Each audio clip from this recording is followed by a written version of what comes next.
He saved the world and got stabbed in the back. Now reborn as a spoiled noble in a dark magic bloodline, Chris has 2 years to live, a world to save, and one hell of a plan. Rule the underworld or die trying. So the story kicks off with a guy who feels like he's failed. He's full of regret, blaming himself for not being strong enough.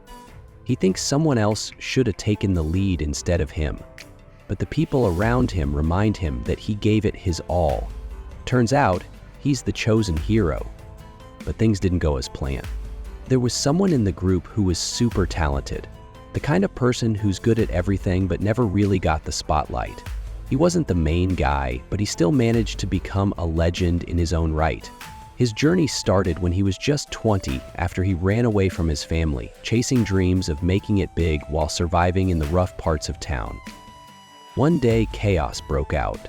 A huge threat appeared from a distant land, a powerful enemy that brought destruction wherever it went.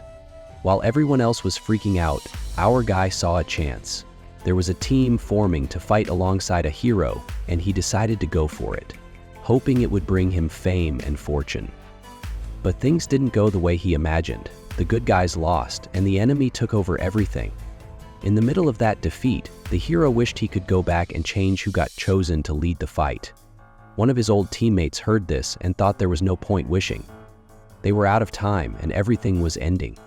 As they all looked up, knowing the end was near, the man silently hoped that in another life, if such a thing existed, he could be born into an easy life with comfort and wealth.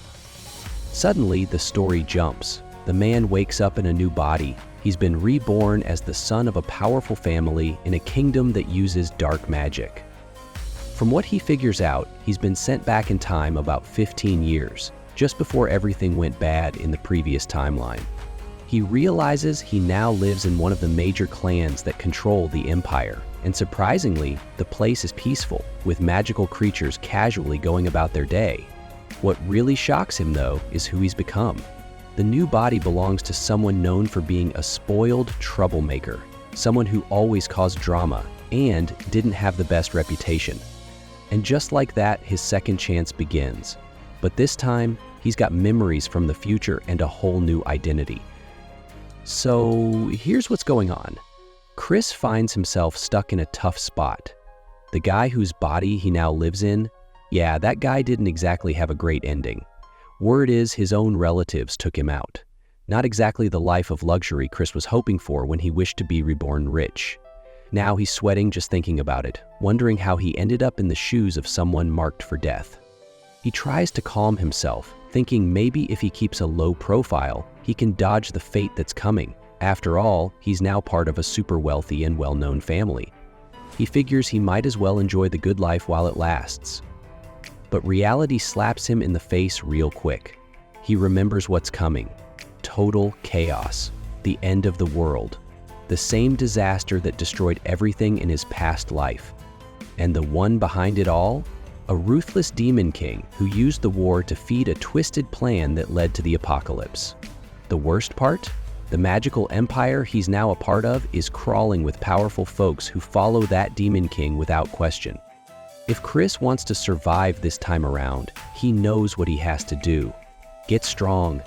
Not just strong, but stronger than the demon king himself. The only way to make that happen? Become the top dog.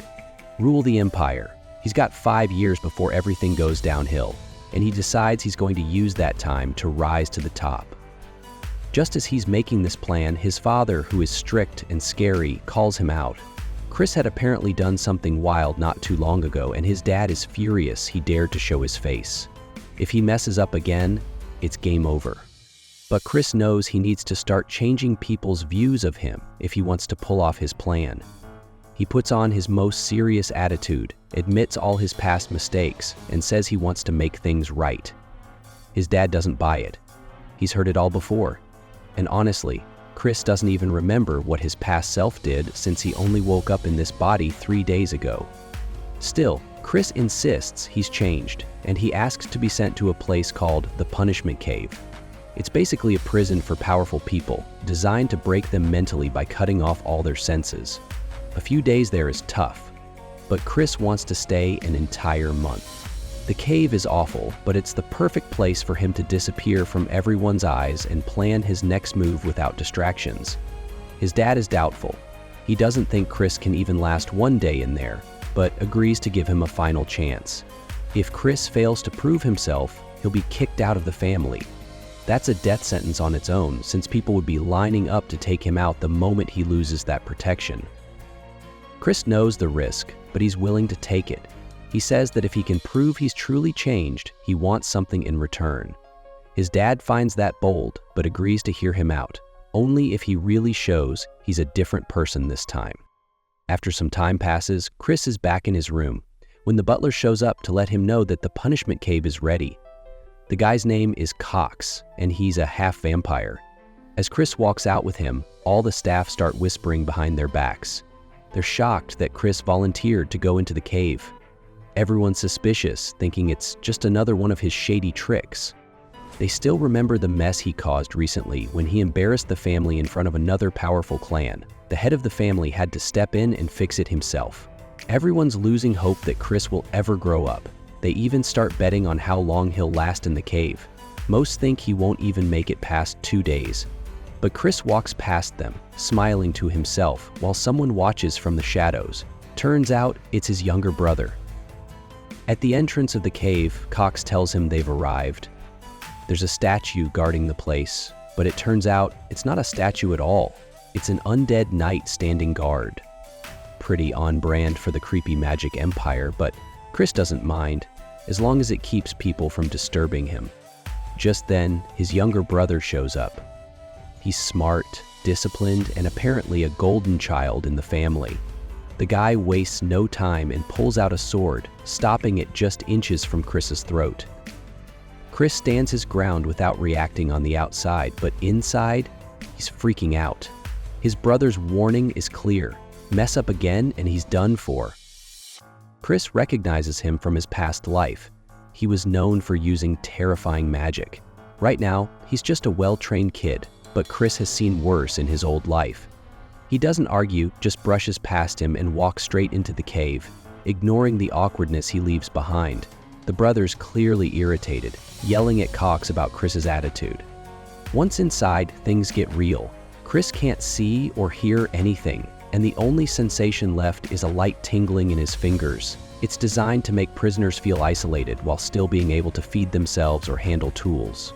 Most people would lose their minds in a place like this, but for Chris, it's actually perfect. He's used to way worse from his days exploring ruins and dungeons. The sensory deprivation gives him a chance to focus completely on fixing his body. It's not going to be easy. He needs time, effort, and a little luck. But he's got a plan. He's bringing in all the knowledge he gained before, from advanced healing techniques to rare training methods. Plus, he managed to get his hands on some powerful magic stones, something that would have been impossible in his old life. He starts with a white magic stone, which is meant to clean out the toxins in his body. It's boring and painful work, but it's necessary. One wrong move and it'll feel like 1,000 needles stabbing him at once, but he takes it in stride like it's nothing new. Meanwhile, outside, Cox gives a report to Chris's father. The old man is wondering if he went too far by sending Chris in.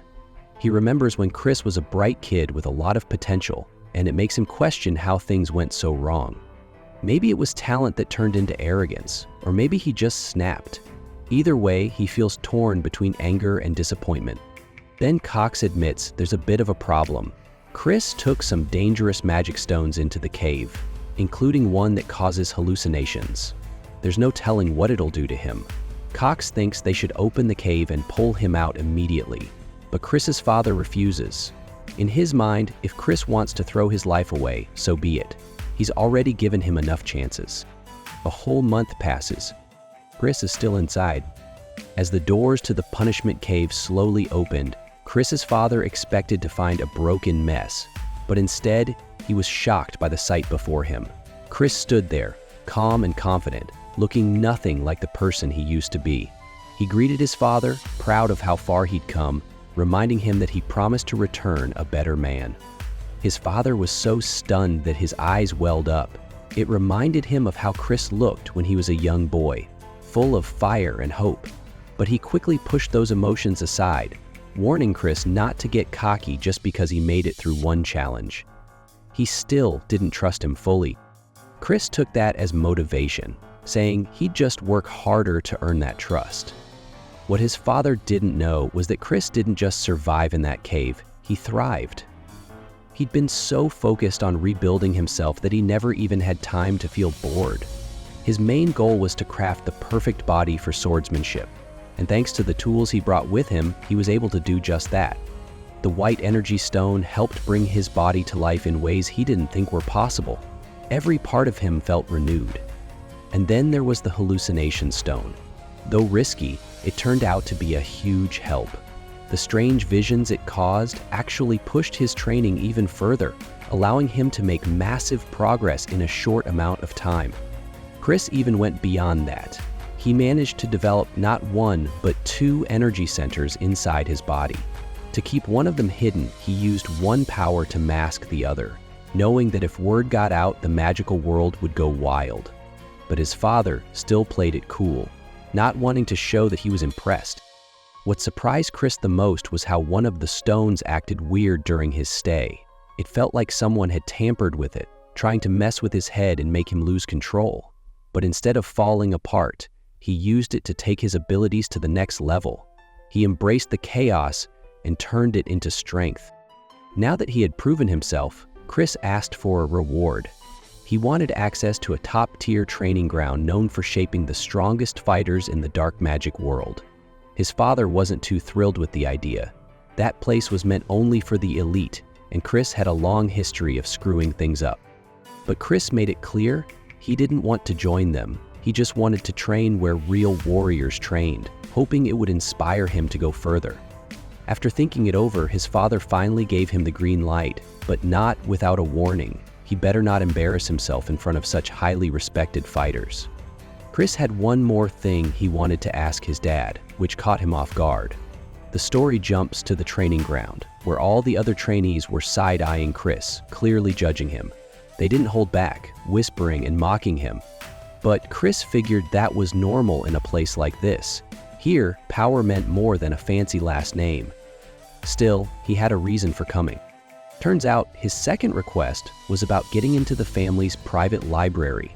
His dad said that to get in, he'd need a letter from Deputy Commander Melon. That place was where all the secret dark magic knowledge was kept, and no one could access it without permission. Chris agreed, but asked why it was so complicated when he was part of the family. That's when his dad reminded him about how, in the past, he apparently tried to sell some of the rare stuff on the black market. Chris was stunned. He couldn't believe how badly the previous version of him had messed up. Still, none of that mattered right now. His main focus was getting Melon to approve him. At the training ground, Chris spotted his younger brother, Thane, who clearly wasn't happy to see him. Thane, backed by a group of trainees, made it clear Chris wasn't welcome there. But Chris didn't see it as a problem. If anything, it was the perfect chance to prove himself. Thane warned him again to leave, saying he didn't want to waste the second chance he got after surviving the punishment cave. Chris simply reminded him that it was their dad who allowed him in, so he had every right to be there. Thane didn't expect that. Then a strong presence entered the scene. Melon, the deputy commander. Judging by the pressure she gave off, she was no joke. Chris greeted her respectfully, and she was surprised he didn't flinch under her energy. He explained he wanted to earn the right to train there and had a way to prove himself. His idea? Defeat one of the other trainees in a fight. Melon didn't take it seriously at first, but Chris insisted. He asked her not to use any dark energy since his own reserves were still weak. Instead, he wanted a basic hand-to-hand fight. Melon thought it was risky, especially since Chris was technically the heir, but agreed to let him try. Chris looked around for an opponent and decided on Thane. Melon didn't think it was a good match since Thane was a level 2, which was impressive for someone his age. Chris explained that talent didn't care about age. Whether someone was 13 or 30, if they didn't have what it took, they'd never reach that level. Still, Chris wasn't just anybody. He figured that if he was going to prove something, he might as well go all out and take on someone stronger than him. He asked Thane directly, teasing him a bit. Thane, clearly annoyed, accepted the challenge. Everyone formed a circle around them, cheering Thane on and telling him to crush Chris. They even threatened to put him through extra drills if he didn't do a good enough job. Chris checked the rules with Melon, and she said they'd fight until one of them couldn't keep going. Melon even muttered that it might be a good idea to take out Chris's legs. Chris, on the other hand, was just poking fun at Thane, saying he was going to get wrecked. Thane, furious at being mocked, charged in. But while he was caught up in his anger, Chris moved fast and landed a solid hit before Thane could react. The blow came out of nowhere and completely threw him off. As the fight kicked off, Chris casually asked what was going on, acting like nothing had happened. Thane got back up and angrily swung at him. Chris, though, pointed out how unfair it was. A guy like him without any dark energy getting thrown against someone who clearly had the upper hand. But in close combat, that was Chris's comfort zone. He had experience from more battles than anyone here could imagine. He threw a clean hit to Thane's gut without much effort. Even though he hadn't reached a proper level in dark magic yet, his light powers alone were strong enough to match up. Some of the other trainees stood around in shock, not understanding how Chris was winning so easily. Thane was doubled over, and Chris couldn't help but mess with him, making fun of him like an older sibling who'd had enough. Thane asked what kind of trick he pulled, but Chris made it clear there were no tricks. He just wasn't as weak as they thought. As Chris kept teasing him, Thane started to get mad for real. A dark energy surrounded his hand, and he charged in, full of rage. Chris dodged the hit and admitted Thane was faster than expected, finally showing some fight. Thane kept swinging, but Chris calmly avoided each one. Then, Chris cut off the energy surrounding Thane's body like it was nothing and landed a strong uppercut that dropped him instantly. The crowd around them couldn't believe what just happened. Some whispered maybe Thane held back or got distracted, but Melon, watching closely, understood it was no accident. Chris had clearly outclassed him. Chris stood tall and said he'd proven his point, and Melon agreed. He kept a cool face, but deep down he was relieved it actually worked. Now he was ready to chase down everything, swordsmanship, magic, and more. Back at home, Chris explained to himself that he finally hit 1 star in dark magic. But because of leftover junk from his body's previous life, it took longer than expected. Managing light and dark at the same time wasn't easy, and he'd need more power before he could fully control both. Later, he rang a bell and a maid appeared. Though she wasn't just any maid, it was Mary, a powerful spirit. Apparently, his past self caused so much chaos that now they had to assign a supernatural maid to him. He didn't like the idea and planned to replace her eventually. He just asked for some juice before heading out to train, and she offered to mix it with blood like usual. Chris wasn't having it. He asked for something simple, like strawberries. She didn't get why he'd want something so boring, but after a bit of back and forth, she agreed. Soon after, as Chris left for training early in the morning, Cox showed up, cheering him on. He was proud to see Chris working so hard and felt like his trust was finally paying off. But Chris didn't like the praise. He shut it down quickly, giving off a cold vibe and making it clear he never asked anyone to believe in him, and no one had the right to decide that for him anyway. Cox, caught off guard by Chris's reaction, quickly apologizes and backs off, wishing him a good session before walking away. Chris watches him leave, feeling like there's definitely something weird about the guy. At the training grounds, Chris notices the vibe has changed. The other trainees don't seem as tense or hostile anymore. Their eyes are calmer, more relaxed. He figures now's a good time to slowly get on their good side. Meanwhile, someone from the group, this bird-looking dude, quietly observes Chris training, then heads off toward a nearby tent to give Melon the heads up that Chris is back again. Melon, hearing this, starts wondering what Chris is really up to. That duel from before is still stuck in her head. Thorn had solid technique, but Chris somehow managed to shut down his dark energy at just the right moment. She wonders if he could actually read the flow of a fight. If that's true, then maybe, just maybe, he's got the kind of talent that could surpass even someone like Esha de Baron, the main family's top dog. But she quickly brushes off the thought.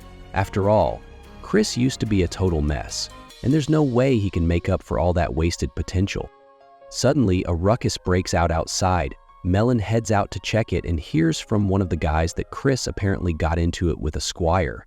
The others are buzzing, confused how Chris even held his own, especially since the guy he clashed with, Cannon, is a 1-star fighter. They start guessing maybe Chris hit that rank too. Chris, as bold as ever, starts calling out the knights, mocking their reputation. He challenges anyone else to step up if they're not cowards. That ticks people off, and eventually, a knight named Torin steps forward. Chris smirks, knowing they walked right into his trap. As the fight begins, Chris encourages Torin to come at him, and when Torin charges in, Chris begins studying his movements closely. He watches the way Torin swings, how he moves his feet, and quickly realizes this must be that unique swamp-style swordplay he's heard whispers about. So he starts copying it mid-fight. Before long, he lands a clean hit to Torin's face, knocking him to the ground and sending his weapon flying. Melon, watching, is clearly shocked. Chris, on the other hand, is thrilled he managed to replicate the technique on the spot. With Torin laid out flat, Chris sits on top of him, looking more amused than anything. Everyone around them is stunned. They can't believe how Chris managed to get this strong when his core had supposedly been ruined.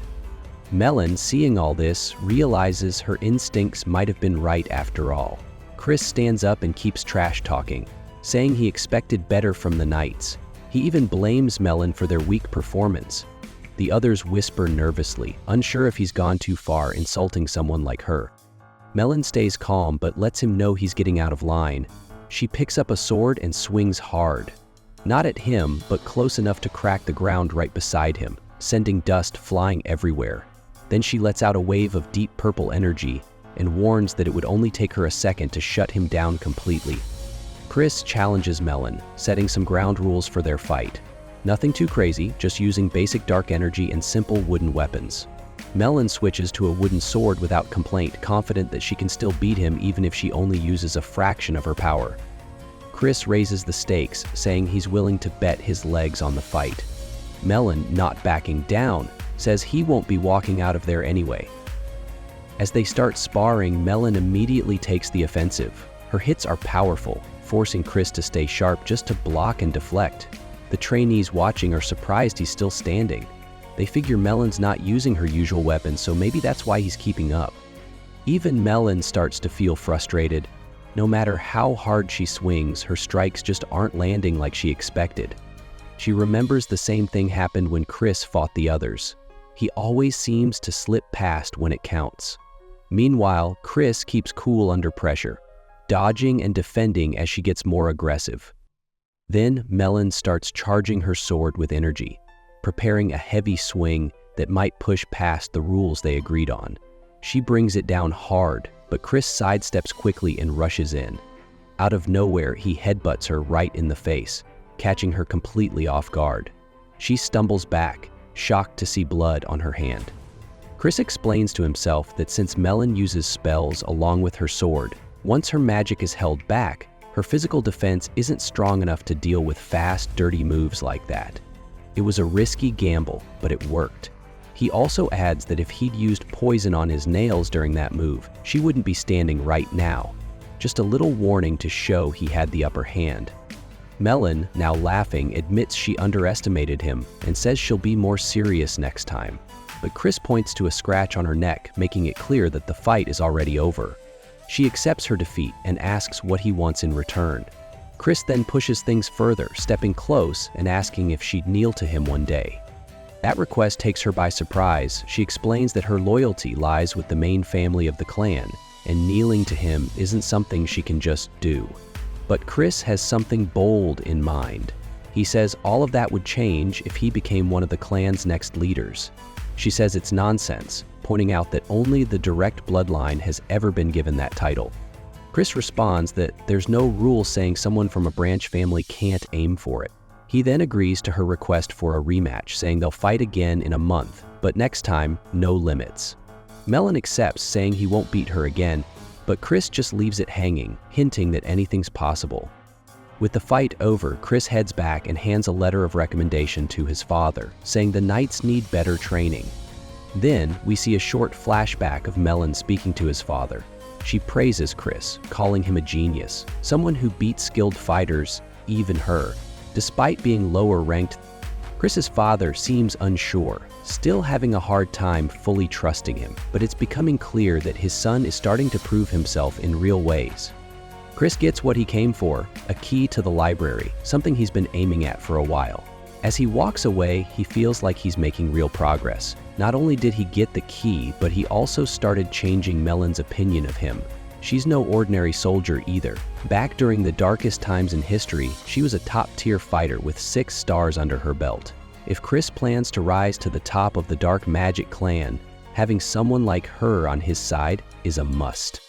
He knows she hasn't fully sided with him yet, but he's confident that with some time, he can win her over. After all, he thinks of himself as a genius, and thinking back to the look his father gave him earlier, he's starting to see something that might actually be pride. Maybe his father's growing fond of him. It's a weird feeling for Chris, who's never really had a proper dad in his past life, but this time, maybe things will be different. He quietly accepts Count Khazar as his father and promises to live up to that role. Inside the library, he sees all sorts of forbidden books. Magic involving blood, curses, even summoning. These aren't the kind of things that would ever be allowed under the rules of light. As he grabs one, suddenly someone appears right behind him. It's Mary, wearing that creepy smile. He nearly jumps out of his skin. Turns out she used to be the librarian here, and she jokes about him coming just to see her. She gets all playful, floating books around, but he shuts her down quickly. Later, Mary points out that the book he picked holds a 4-star technique far above his current level. But Chris isn't bothered. He insists he can handle it because he believes he's special. Mary humors him, giving fake compliments, but he can tell she doesn't mean it and tells her to knock it off. She asks why he picked that book, and he says he's got a plan. It's time to sniff out the traitor. Soon, we see Chris watching the others during training. He's narrowed it down to a few suspects. First is Thorn, who clearly hates him and never misses a chance to throw shade. The second is Cox, who doesn't come from the main family but still has special access to the punishment cave. That's pretty suspicious, especially since he acts overly friendly. Chris even considers that maybe there's someone else behind it all, someone hiding in the shadows. Whoever it is, they clearly want him to crash and burn. They gave him the Dreamstone and the cave on purpose, so he decides to act exactly how they expect him to, as the same selfish jerk they think he is. That way, whoever seems happy about it will give themselves away. He suddenly storms out of training, complaining that it's way too hard and he's had enough. The others are left confused. Then later, he causes a scene during dinner, smashing a plate and blaming the servant for not giving him proper food. His father shows up, looking disappointed. Just when he thought Chris had changed, he now believes it was all just an act. He walks away, shaking his head. But Chris, he's watching closely. This is all part of his test. Chris felt a little guilty for putting on an act, but he told himself it was all for the family's future. So he went all in, spreading gossip that he was back to his old messed up ways. He made a show of yelling at the maids, tossing coins around like they meant nothing, and doing anything that screamed, "Spoiled brat!" At one point, he was lounging with a fancy drink in hand and pretending to enjoy himself. Mary was there too, keeping a close eye on him. He asked why the drink tasted weird, and she casually mentioned it had no alcohol since he was still underage. He joked that it didn't matter, since everyone already saw him as a lost cause anyway.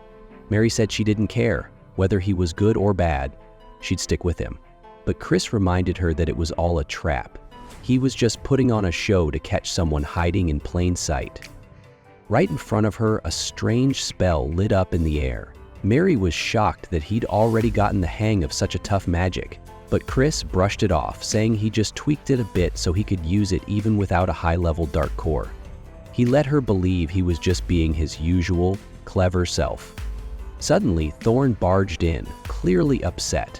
Chris quickly pretended to be tipsy and slurred a bit, trying to stay in character. Thorn was clearly disappointed, thinking Chris had actually improved only to fall back into old habits. But that strong emotional reaction, that told Chris Thorn wasn't the traitor. If anything, he looked genuinely let down. Chris pulled him aside and said there might be someone in the household pulling strings behind the scene. He explained that he was putting on this entire show to smoke out the real problem, pretending to be exactly what the enemy wanted to see. Thorne was skeptical, but when he sniffed the drink and realized it was harmless, he started believing it. Chris told him to be patient. The traitor would show their hand soon. Later, while still playing the part, Chris threw a tantrum and dumped a drink right in front of Cox. He accused him of bringing the wrong wine and started ranting like a spoiled noble. Cox, keeping his calm, offered to send someone to get the right one, but Chris insisted he go himself. Cox hesitated, clearly annoyed, but eventually gave in and walked off. Once alone, Chris sifted through the papers Cox had been working on. He thought he'd find evidence, maybe weird numbers or secret letters, but what he saw didn't scream guilty. Still, he wasn't ready to rule Cox out just yet. When Cox returned, soaked but composed, he handed over the wine and pretended like nothing happened. Chris played along, joking that Cox was his favorite just to keep the tension low. Cox stayed polite, then passed along a message. Some of Chris's friends wanted to meet him privately, like they used to. Chris raised a brow at that. Cox warned him it might not be a great idea, but also said it wasn't his place to interfere. That last bit stuck with Chris. Something about it felt off. Maybe the real game was just beginning. Chris agreed to go meet the group, and Cox, trying to hide his satisfaction, told him to do whatever he wanted. Things were falling into place better than Chris had hoped. Later, Chris was at a table piled high with food, surrounded by so-called friends who were already throwing shady comments. One of them made a smug remark about how Chris might be acting different lately, but there's no way he could be the top guy now. Chris glanced around, noticing a young girl being made to pour drinks. Something about it just screamed sketchy. Someone pushed a drink his way, and as soon as Chris lifted it, he sensed something was off. Instead of drinking it, he hurled it right into the guy's face. The dude started coughing and freaking out, which just confirmed Chris's suspicion there was something bad in the drink. Without hesitating, Chris turned and put his hand to the girl's head, casting a spell. She dropped unconscious in an instant. The others gasped, shocked that he could even use dark magic. But Chris wasn't in the mood to explain himself. In a flash, he grabbed two of the guys by the heads and smashed them into the table, again and again without holding back. One of them tried to beg for mercy, asking why this was happening. But Chris said that if they didn't even understand what they did wrong by now, they didn't deserve mercy. He pulled out a knife, making it clear he wasn't messing around. Later, the two guys were tied up. One of them had even wet himself out of fear. They admitted they were just trying to set Chris up. Their job was to drug him and make it look like he had murdered the girl afterward.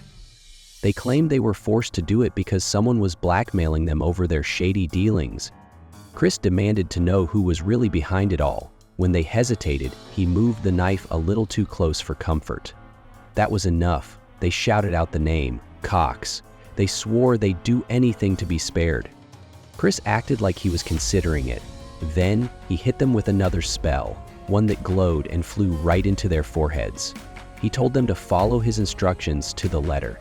A moment later, they both collapsed, knocked out cold. One of them even had foam at the mouth. Soon after, Cox rushed into Chris's father's office, putting on a show. He claimed Chris had gotten drunk and murdered someone, then dumped the body. He said this time, it wasn't something they could cover up. Chris's father didn't waste time. He called for an emergency court session and told Cox to bring Chris in immediately. Cox left with a grin, thinking everything was going perfectly. At the trial, Chris stood in front of everyone, calm and collected. He claimed he was innocent, but his father wasn't convinced, saying there were witnesses. Chris didn't argue. He just looked toward the doors. That's when the supposedly dead girl walked into the room, very much alive. Everyone looked stunned, especially the two guys who'd helped set up the trap. The girl explained that Chris had taken care of her after she passed out. He even gave her money to help with her rent. She pointed fingers at the two fake friends, saying they were the ones who tried to poison Chris. Chris's father looked confused, demanding to know what was going on. But Chris had already decided it was time to end this game. He started preparing his magic, ready to reveal everything. One of the guys admitted they had lied and that everything they said was on orders from the butler Cox. The other guy backed it up, saying Cox made them do it to get Chris into trouble. Cox immediately lost it, yelling that it was all lies and that Chris had planned this with his friends just to pin it on him. He tried to act like the victim and said Chris had gone too far with this little game. But Chris had already expected this kind of reaction. Calmly, he asked his father if he could be allowed to question Cox himself. His father was a bit confused at first, but agreed, telling Chris to go ahead, but warned that if he stepped out of line, he'd shut it down right away. Chris promised to keep it clean. Then, with full confidence, he stood tall and said that as someone who carried the authority of their magic empire, representing both his family and the powerful leaders backing him, he was going to get the truth. He looked straight at Cox and asked if he'd promised to tell only the truth. Cox, not realizing what was about to happen, said yes. Chris asked again, now invoking his imperial authority, and Cox agreed a second time. That's when the spell kicked in. A glowing mark appeared on Cox's forehead, and he suddenly clutched his head in pain. People watching realized it was a high-level spell, something that shouldn't even be possible for someone like Chris to use. Chris explained that he had tweaked it to work at a lower level, but it had a catch. The person had to make 2 oaths, and Cox just walked right into it. Cox demanded to know what Chris had done, and Chris said he'd just forced him to speak the truth. He asked again why Cox ordered people to frame him. Under the spell's power, Cox couldn't hold back. He cried out and admitted that someone had found out about his shady dealings and blackmailed him into targeting Chris. He confessed that he'd been sabotaging Chris since he was a kid. Chris called out the corruption, specifically how Cox had been stealing money over time. He demanded to know who gave the order. Cox hesitated, but Chris tightened the spell and forced it out of him. It was a powerful figure, Suresh de Baron, the second son of the main family.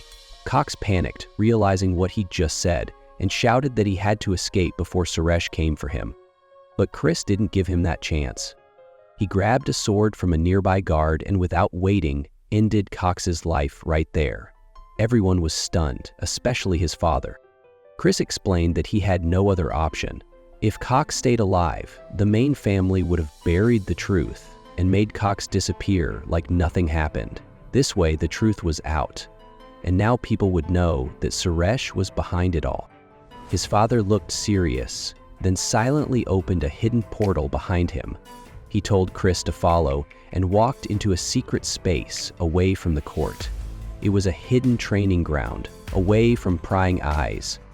There, his father spoke more honestly. He asked if Chris really believed that Suresh would become more dangerous because of the fight over who would inherit the family's power. He admitted that Chris made the right call, even if it felt rushed. With how things had turned out, there was no going back. He said the family would now have to back the first daughter instead, since the oldest son had completely lost it and couldn't be trusted with anything. Chris brought up a bold idea. He could become the next heir. His dad immediately brushed it off, saying that kind of thing doesn't usually happen. But Chris pointed out that people from branch families can be picked, as long as they're skilled enough. Otherwise, why would someone like Esha be trying so hard to ruin him? His father admitted that Chris used to be more promising than Esha as a kid, but lately he'd fallen behind. Chris said he'd catch up quickly, he just needed a little help. He asked his dad to use his influence to get him into a big event happening in 2 months. It was a major test for rising talents in their world. His dad reminded him that the event had a requirement. You had to be a 2-star to even join, and Chris had just reached 1 star. Chris didn't seem worried though. He promised to level up before then and gave his dad a grin like he already had it all figured out. Some time passed and the staff around the estate started whispering. They noticed Chris was really taking things seriously. They heard rumors that the Count himself was training him, something even high-ranking knights had struggled with before. Some wondered how long Chris would last. Meanwhile, out in the field, Chris was slicing through tough materials with precision. He asked if he was using the right combo of sword techniques, and his father was surprised at how fast he picked it up. This was his first day learning it. Chris, being curious, questioned why he had to keep using the styles separately. He thought combining them would be better. Then, as a new monster appeared, he dashed forward and cut through it with a move that wasn't even meant for slicing. He explained how he combined one style with another type of energy to make it work. His dad kept a straight face, but inside he was shocked. Chris wasn't supposed to be able to do that at his level. And then Chris casually showed that even while using those advanced techniques, he could still cast spells without trouble.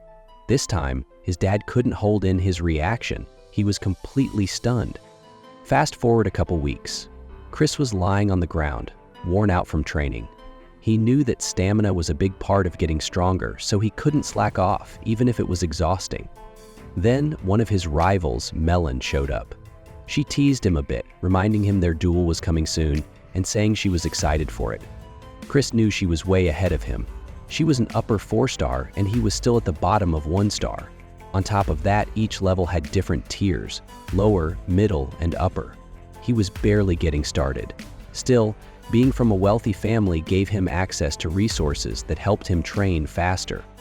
Later, back at his room, he asked his attendant Mary if everything was ready for the trip. She said she packed everything and even dressed up nicely for the occasion. He reminded her that he never actually invited her, but she didn't seem to care. She was happy to tag along. He asked how someone like her could even get overheated, considering she wasn't human. That reminded him of a previous conversation with his father, where he tried to switch to a human assistant. His dad told him it wasn't possible, since he'd formed a binding contract with Mary. A high-level banshee like her couldn't be managed without one. Chris, frustrated, asked if there was a way to break it. His father only smirked and hinted that the only way out involved something awkward and a little too personal, like sharing a serious kiss with Mary. Chris really started to question all of his life choices after that. Chris couldn't wrap his head around why Christian messed things up in the first place. He told Mary that she couldn't tag along this time since he was headed somewhere crowded. She looked completely heartbroken, saying she hadn't stepped out in years. Chris wasn't ready for those sad puppy eyes and, without much resistance, gave in, though he told her to stay hidden from others to avoid problems.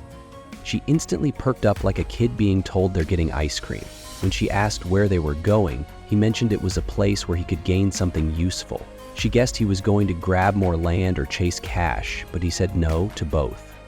As they reached the carriage, another guy, Thorn, was already waiting and grumbling about Chris being late. Thorn claimed he was there to keep Chris in check in case he caused another mess. Chris waved him off, saying he wasn't doing anything wild, just heading to do something that's been in their bloodline for generations. Thorn decided to stick with him, probably more worried about him causing embarrassment than anything else. Chris joked about Thorn being too innocent for this kind of place, and Thorn got annoyed, saying he could handle it just fine. Eventually, they pulled up to a massive building that looked more like a palace than a business spot. Even Mary, who'd seen some strange stuff in her time, was starstruck. Thorn had no idea buildings like that even existed. Chris handed Thorn a mask and told him to act natural, while reminding Mary to stay invisible for safety. Chris whispered something to Mary, probably some task, and she vanished, leaving Thorn confused. Chris didn't bother explaining and dragged him inside. As they walked past rows of tables, a bunch of regulars turned to look. Some folks were murmuring, surprised to see two young guys walking in so confidently. Chris challenged Thorn to a 1-hour competition. Who could earn more in that time? The loser had to use a ridiculous title for the winner. Thorn hesitated for a second, but took the bet, snatching some coins to get started. Before long, Chris had already pulled a win at one of the tables. The folks watching complimented him on his skills. Chris knew the game, though. He explained to himself that these places often let newbies win a bit to get them overconfident. That way, when they go all in, the house takes everything. Thorn, of course, didn't know any of that. He got drawn into a losing streak while thinking he was in control. Chris kept track of how much they both lost. He was barely down, while Thorn was sinking fast. The people around were starting to joke about Thorn being easy pickings, and Chris knew it wouldn't be long before some scammers tried to bait him. Chris didn't stop him, though. In fact, he wanted Thorn to become the perfect trap, someone others would target, giving Chris a chance to catch the real cheaters. Sure enough, as Thorn got more frustrated at the table, Chris noticed people peeking at his cards and using sneaky tricks. He smiled to himself. Everything was going just as he planned. Mary popped up behind Chris, saying she tracked down the people he was looking for. He gave her a quick nod, clearly impressed, while Thorn stood nearby, a little flustered and acting all awkward. Like he didn't know whether to be scared or impressed by her. A short while later, they reached their destination. Mary pointed to a room and said this was the spot. Chris told her to open it, and once they stepped inside, the people already in the room got visibly shaken. They had no clue who just barged in and were clearly panicking. Chris casually took off his mask and introduced himself like he expected everyone to already know him. The people inside started demanding to know why he was there. Chris just told them to bring their boss over. That's when a guy suddenly changed his attitude completely, acting super polite and fake nice. This was Grantville, head of a well-known merchant group. But that wasn't all. He also secretly owned the casino they'd just come from. Chris said he wanted a private talk. Grantville tried to play innocent, wondering what the issue was. Chris explained that someone at the casino had tricked his younger brother, who he claimed to care a lot about. Grantville still played dumb and asked if that guy in the tiger mask was really his brother. Chris then revealed Thorn's identity as the Count's heir, which wiped the smug look off Grantville's face. The guy panicked hard and started backpedaling immediately. He swore that he had no idea who Thorn was and that the shady stuff going on at the casino wasn't his responsibility. Then Mary, with her usual creepy flair, stepped in and gave him a death stare that could make anyone regret their life choices. Grantville immediately cracked under pressure, begging for forgiveness. He promised to make up for it, asking how much money would be enough. Chris threw out a huge number, 8 million rupees, which made Grantville's jaw drop. He clearly didn't have that kind of cash lying around. Chris then said he'd settle for 200,000 instead. Grantville quickly agreed, glad it wasn't worse. But Chris wasn't done yet. He mentioned there was something else he needed from him too. Later, Chris was checking out some new gear. Mary looked at the shiny equipment and said she didn't expect him to use all that money on weapons. She called it super clever, which was kind of her thing, adding super to everything she said. Chris, on the other hand, was clearly loving the attention and the loot. Mary took a closer look at the sword and said it felt weird. Turns out, it was an old legendary blade called Grenade, a weapon once tied to a fallen hero. Many wanted it for its history, but now it looked worn out and rusty. Even so, Chris didn't seem to mind. He just smirked, knowing full well that things aren't always what they appear to be. Chris told Mary not to worry. It was all part of the bigger picture. He handed her a necklace, the one he saw her eyeing before. He told her to just take it as a small gift. She looked really shocked. He figured that if she didn't get this one thing, she'd keep carrying some kind of regret, so he hoped this would help her feel at peace and move forward. She was clearly touched. She said it was the first time she'd ever been given a present, alive or dead. Chris got flustered but brushed it off, saying they should head home. She gave him this incredibly warm smile and promised to give it her all from now on. As a thank you, she said she'd start making him a better version of her usual drink, something even tastier. While walking home, he mumbled that he didn't really want to drink whatever creepy stuff she had in mind. They kept playfully arguing. She teased that the strawberry juice he liked so much was actually made from blood. He told her to cut it out and stop being weird. Then he suddenly paused. He felt like he forgot something important. Turns out he totally left Thorn behind at the casino. Next morning, loud yelling snapped him out of sleep. Thorn had stormed in, furious, yelling Chris's name. Chris sat up groggy and confused, only to be reminded of the mess he left behind. Thorn said he almost got sold off to pay debts and only got saved because someone happened to recognize him. Chris said sorry, but figured Grantville probably sorted things out. But then, he reminded Thorn about their bet. Since he lost, he had to keep his word. Thorn looked like he'd rather eat dirt, but slowly started to say the title Chris demanded. He muttered the words with so much pain, then shouted the ridiculous title like it physically hurt. Chris grinned and told him to keep working hard and show proper respect. Thorn, of course, swore he'd get revenge someday. Chris laughed, joking about how this angry little guy might grow up and take him down someday. But then his thoughts shifted to someone else, Esed. This kid was part of a powerful clan and held the top spot among the younger generation. Chris didn't have any emotional ties to him, but if he wanted to rise through the ranks and become a real leader, a clash with Esed was unavoidable. He swore to settle the score personally one day. But first he needed support, especially from someone like Melon. As he knelt with the holy sword beside him, he looked down at it thoughtfully. The blade, called Grenade, was once sought after by many, but over time it was tossed aside like some relic, mostly because no one could properly wield it. Chris wondered if it would react differently to him. He reached out and grabbed its handle, but in a flash the blade shot out a surge of sacred energy, throwing his hand back. He looked down at his hand, burned slightly from the blast, and sighed. Honestly, this wasn't unexpected. It only confirmed how serious this power really was. Chris was in the middle of some serious sword training. He kept smashing different hammers onto this mysterious weapon, which sparked back with energy every time. Slowly, the hammers were breaking one by one, but Chris didn't stop. He just kept going like he was trying to force it into submission. Later, at a hidden training area, his dad checked in on him, asking if he was ready. Chris nodded. There was a woman standing nearby. At first, he didn't recognize her, but then it hit him. She was his aunt, someone he hadn't seen in ages. She wasn't just family, though. She was a big deal in their clan, handling secret stuff and guarding the top elders. Basically, she was the kind of person you don't mess with. Chris was surprised she had shown up.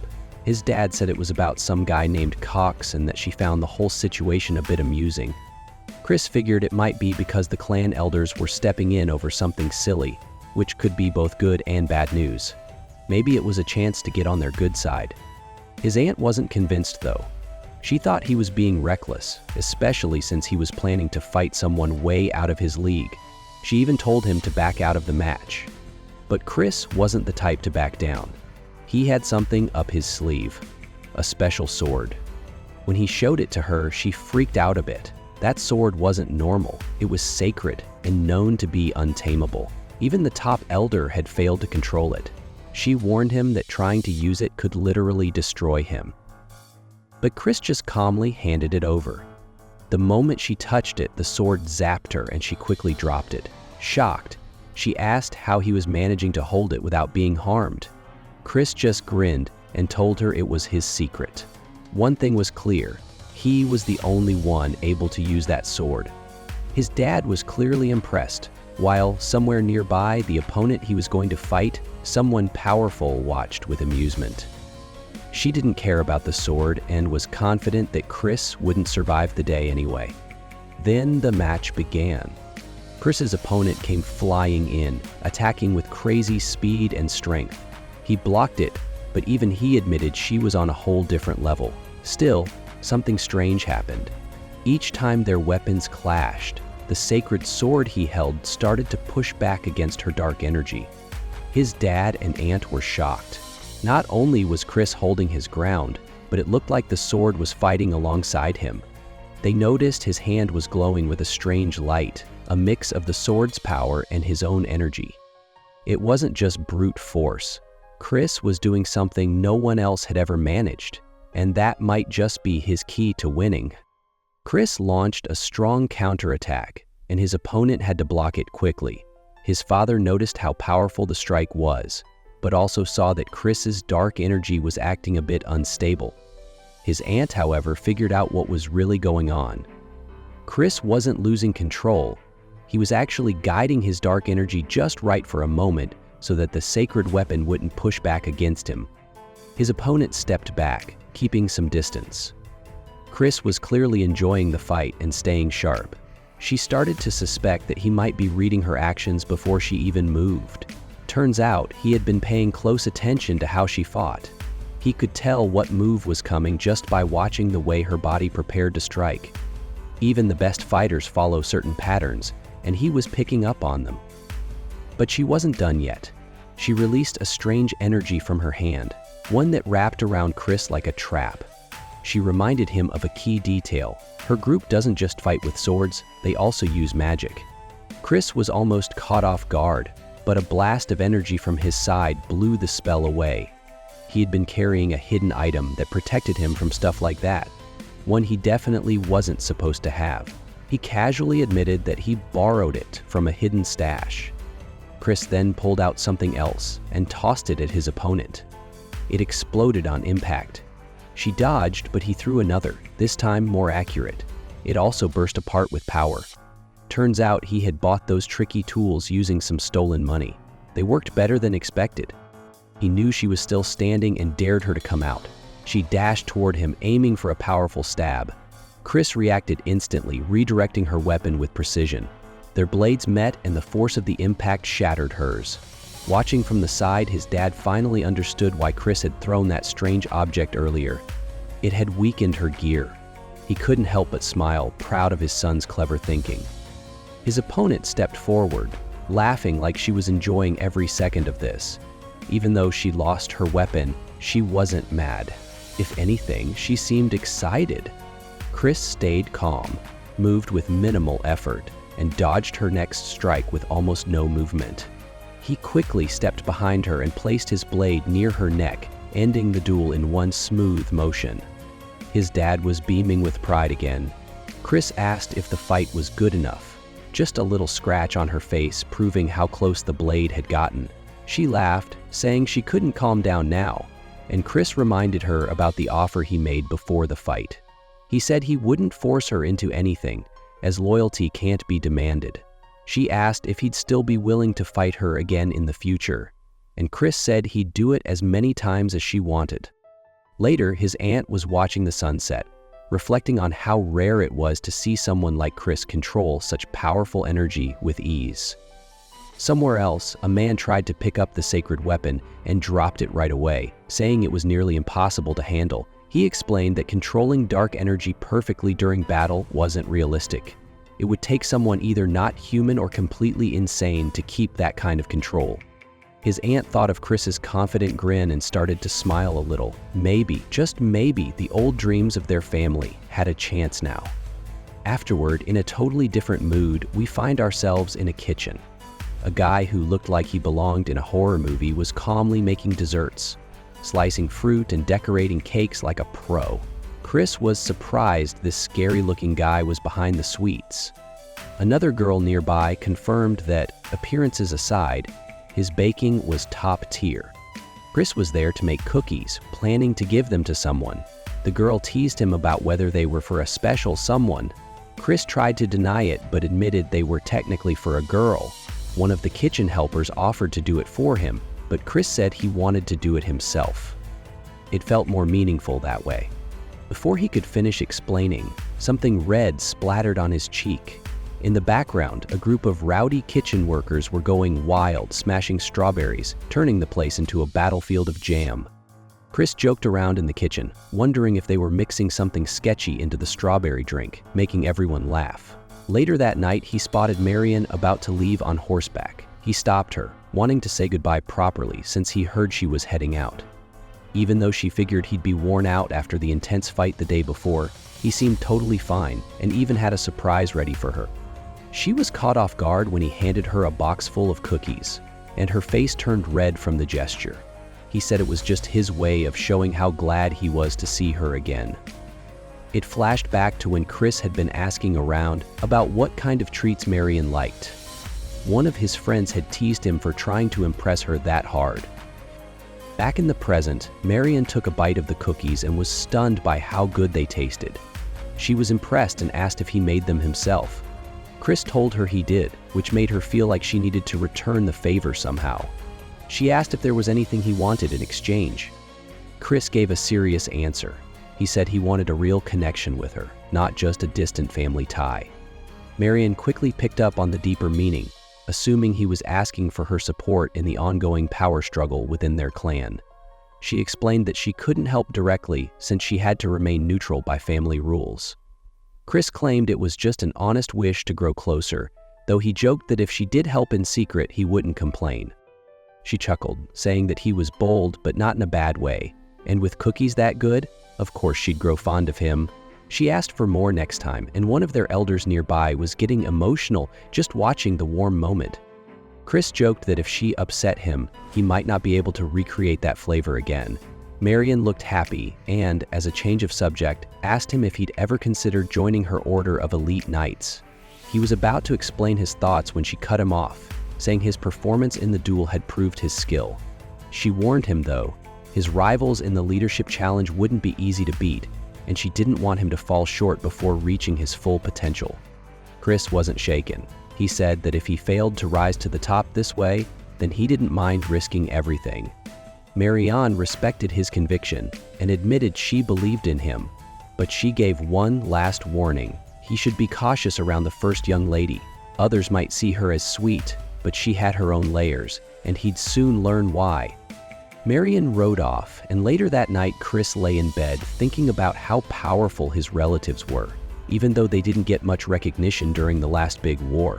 It made him wonder just how many hidden monsters the Magic Empire had, and how much stronger he'd need to get to avoid repeating the mistakes of history. Then, a month passed. Chris met up with his father, who had summoned him late at night. The moment he walked in, his dad immediately noticed something. Chris had already reached a major milestone in his power, faster than expected. His dad was shocked, but Chris brushed it off, saying it was just part of the promise he'd made. That's when his father delivered some news. Even though both Chris and another candidate had been put forward for an upcoming sacred ritual, only the other guy got approved. The clan had rejected Chris because of his past behavior, overspending, getting into trouble, and other wild stuff. And since the claims were true, there wasn't much he could argue. His dad was clearly frustrated about how they dismissed Chris' potential, but said it wasn't the clan leader who made the final call. It was a higher-up named Lohan. This person was also a strong candidate for the ritual, which involved absorbing dark energy from a dangerous source. Only the top performers would get the most power, and if someone like Lohan took it all, Chris's chances would shrink big time. Still, Chris said he'd handle things on his own. His dad offered to help, even mentioning that he'd ask Marion for support if needed, but Chris politely refused. He wanted to do this his own way. When he asked if any rivals from another noble family would be there, his dad mentioned a particularly arrogant young man who had already spoken badly about Chris, saying he only knew how to control monsters. Chris, instead of getting mad, joked about how soft his dad could be. Then he said he'd prove himself and planned to join the next monster hunt hosted by that family, using it as a way to make his name known. At the same time, in a grand hall somewhere else, Marianne reported back to a high-ranking elder that she had personally checked on Chris. The elder was skeptical, saying he remembered the boy as a loudmouth who thought too highly of himself. Marianne said he'd changed, but she wasn't sure yet if he could fulfill the elder's long-standing goal. This wish the elder had held onto was so strong that he had used forbidden magic to extend his life. He laughed at the idea of Chris being the one to make it happen, but admitted it was intriguing. Even so, he said he wouldn't step in to help Chris with the ritual approval problem. If Chris really wanted the power, he'd have to earn it himself. That was the kind of warrior the elder respected. Marion pushed gently, saying Chris was still young and deserved a fair shot to prove himself. The elder snapped at her for crossing the line and reminded her how he treated people he expected great things from. He accused her of caring too much about Chris, then summoned his top enforcer, a shadowy figure named Simon. Simon appeared instantly, having already listened to the entire conversation. The elder told him to keep an eye on Chris's actions leading up to the ritual. Simon agreed, but asked if he could play a harmless trick on Chris while watching him. The elder didn't seem to mind. Marion was caught off guard by what was said, and the elder gave her a sharp look, warning her not to get too carried away. Meanwhile, Simon, their creepy enforcer, chuckled darkly as he left, clearly already scheming something. Marion quietly hoped that Chris would come out of all this okay. Later, a carriage rolled into a quiet village. Inside, Chris was thinking about how fast he'd leveled up to 2 stars thanks to his natural skill. But even with all that training, his energy reserves weren't strong enough to push to the next level. He needed something powerful and fast to boost his strength. That's where the black pill hunt came in. It was hosted by a group he'd recently clashed with, so this situation was weirdly working in his favor. However, getting the black pill wasn't as easy as just capturing a wild beast. There were extra requirements he had to meet. As the carriage pulled up, someone from the village rushed over to greet Chris with a smile and a gift. But Chris, who clearly wasn't in the mood for niceties, knocked the offering to the ground and accused the guy of getting involved in shady business lately. A funny little memory popped up showing Chris messing with him, like how a cartoon penguin might get bullied. Still, Chris decided to let it go, for now, but he gave him a warning to clean up his act. Then, shifting focus, he asked the guy to find him a rare type of pill, which had recently gotten expensive. When the guy hesitated, Chris signaled to Mary, and she just laughed. Whatever she did scared the poor man so much he dropped to the ground and promised to get what was needed immediately. Chris also casually added that he wanted a weapon sharp enough to pierce armor, and then left him panicking. As they rode off, Mary asked if they were finally heading back. Chris said not yet, he had one more stop. They pulled up in front of a small, shady-looking shop, and Chris walked in and started pointing at items, saying he wanted to buy a bunch. Mary got curious and asked why he was grabbing so many weird things, especially when she spotted something questionable. She misread the situation and thought Chris had other intentions. He quickly got flustered, waving his hands and saying it wasn't what she thought. She tried to act cool but was clearly jumping to conclusions. Eventually, he explained that the items were for someone else, an older person who needed a bit of help with their energy. The shopkeeper figured it out too and agreed to keep the whole thing under wraps. Not long after, Chris met with someone he knew well. The two exchanged a few words, mostly about the upcoming hunt. The other guy clearly cared, but didn't know how to express it, brushing it off as wanting a fair fight. Their father overheard something embarrassing from earlier and asked about it, but the guy clammed up, too embarrassed to explain. Later on, we shift scenes again, this time to a noble family's estate. At the gate, a small but feisty guard stepped up, saying loud and clear that Chris was banned from entering. Chris's allies weren't having it and stepped in to defend him, shocked that someone so low-ranked was talking back without realizing who they were messing with. The small guard at the mansion gate let them know that he had orders from above. Chris wasn't allowed in, and he wasn't going to go out of his way to help someone he didn't respect. Chris figured that meant he'd have to find a place to stay on his own. One of his friends got heated and threatened to deal with the guard himself, but Chris calmed him down and instead asked about how much they'd have to pay for accommodation. The guard panicked and quickly said they could just charge everything to Count Iron Man. That worked out well. Next thing you know, Chris and his group were chilling in a rented mansion, one that looked like it belonged to a noble. The staff there were wondering how much it cost, probably a massive amount. But Chris didn't care. It wasn't his money, so he told them to take their time settling in and they'd go relax afterward. While they were unpacking, Chris heard something rustling in the luggage. Turns out Mary had stowed away and jumped out, saying she couldn't bear to be left behind. She looked completely at home and insisted she was there to serve him. Chris was confused and a bit annoyed, but she just teased him like always. Suddenly, they were interrupted by a furious voice yelling about a bill. It was Alois, one of Count Iron Man's sons. Chris explained that since he wasn't given a place to stay, he went out and got one himself. He joked that it was a decent price to teach someone some respect. Alois didn't take it well. He got angry and summoned a beast, a large one, using a special kind of dark magic that forced it to obey by messing with its mind and emotion. Chris knew about this type of spell, but didn't have enough time to master it himself. Even so, he was ready to take on the beast. He asked Mary for a sure. Here's a rewritten version in simple and casual language, changing all the examples and making it feel fresh and original. Chris casually questioned why someone like him shouldn't do what needs to be done. Mary, always by his side, agreed with a big smile. She was happy as long as he stayed away from alcohol. Poor guy wanted a real drink, but she kept blocking him. He didn't complain though. He knew better than to push her.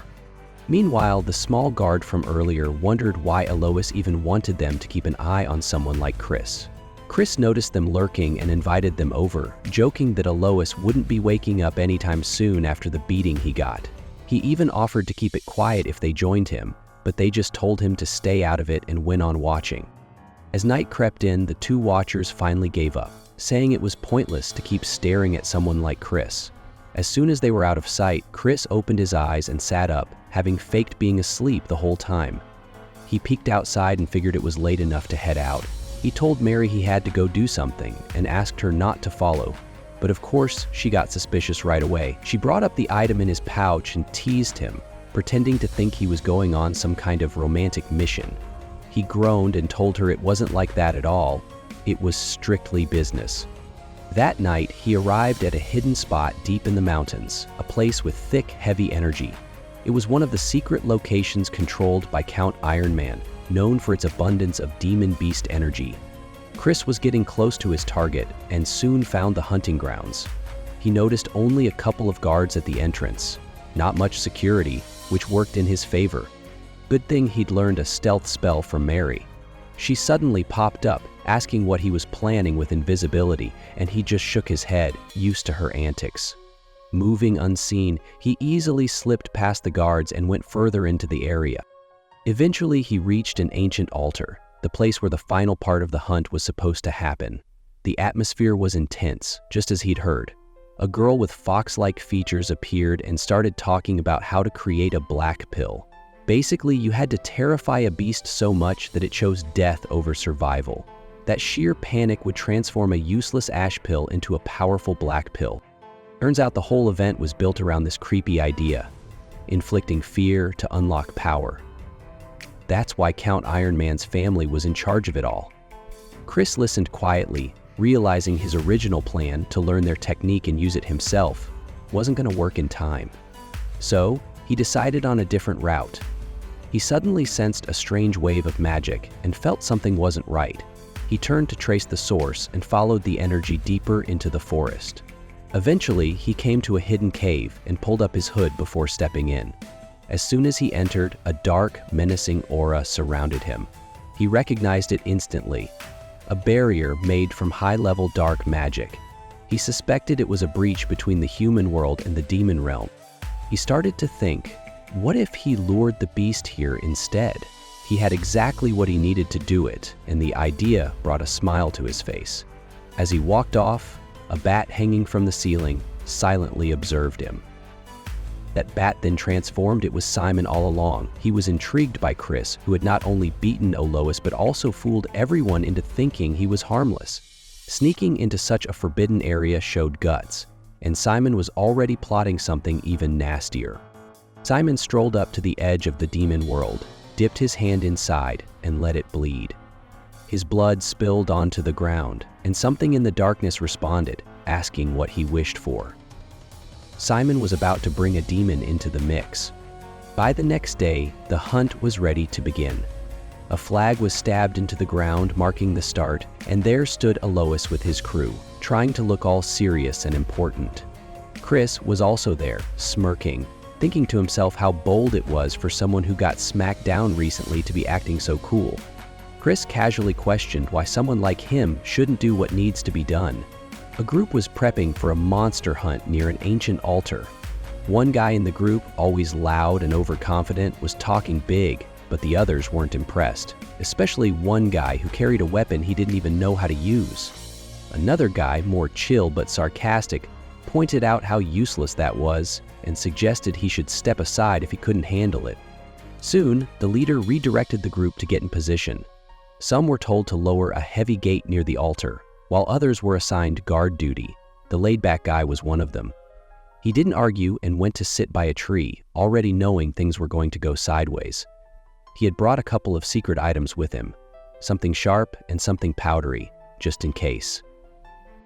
As the group started tracking the sounds of the monster, the creature finally showed itself.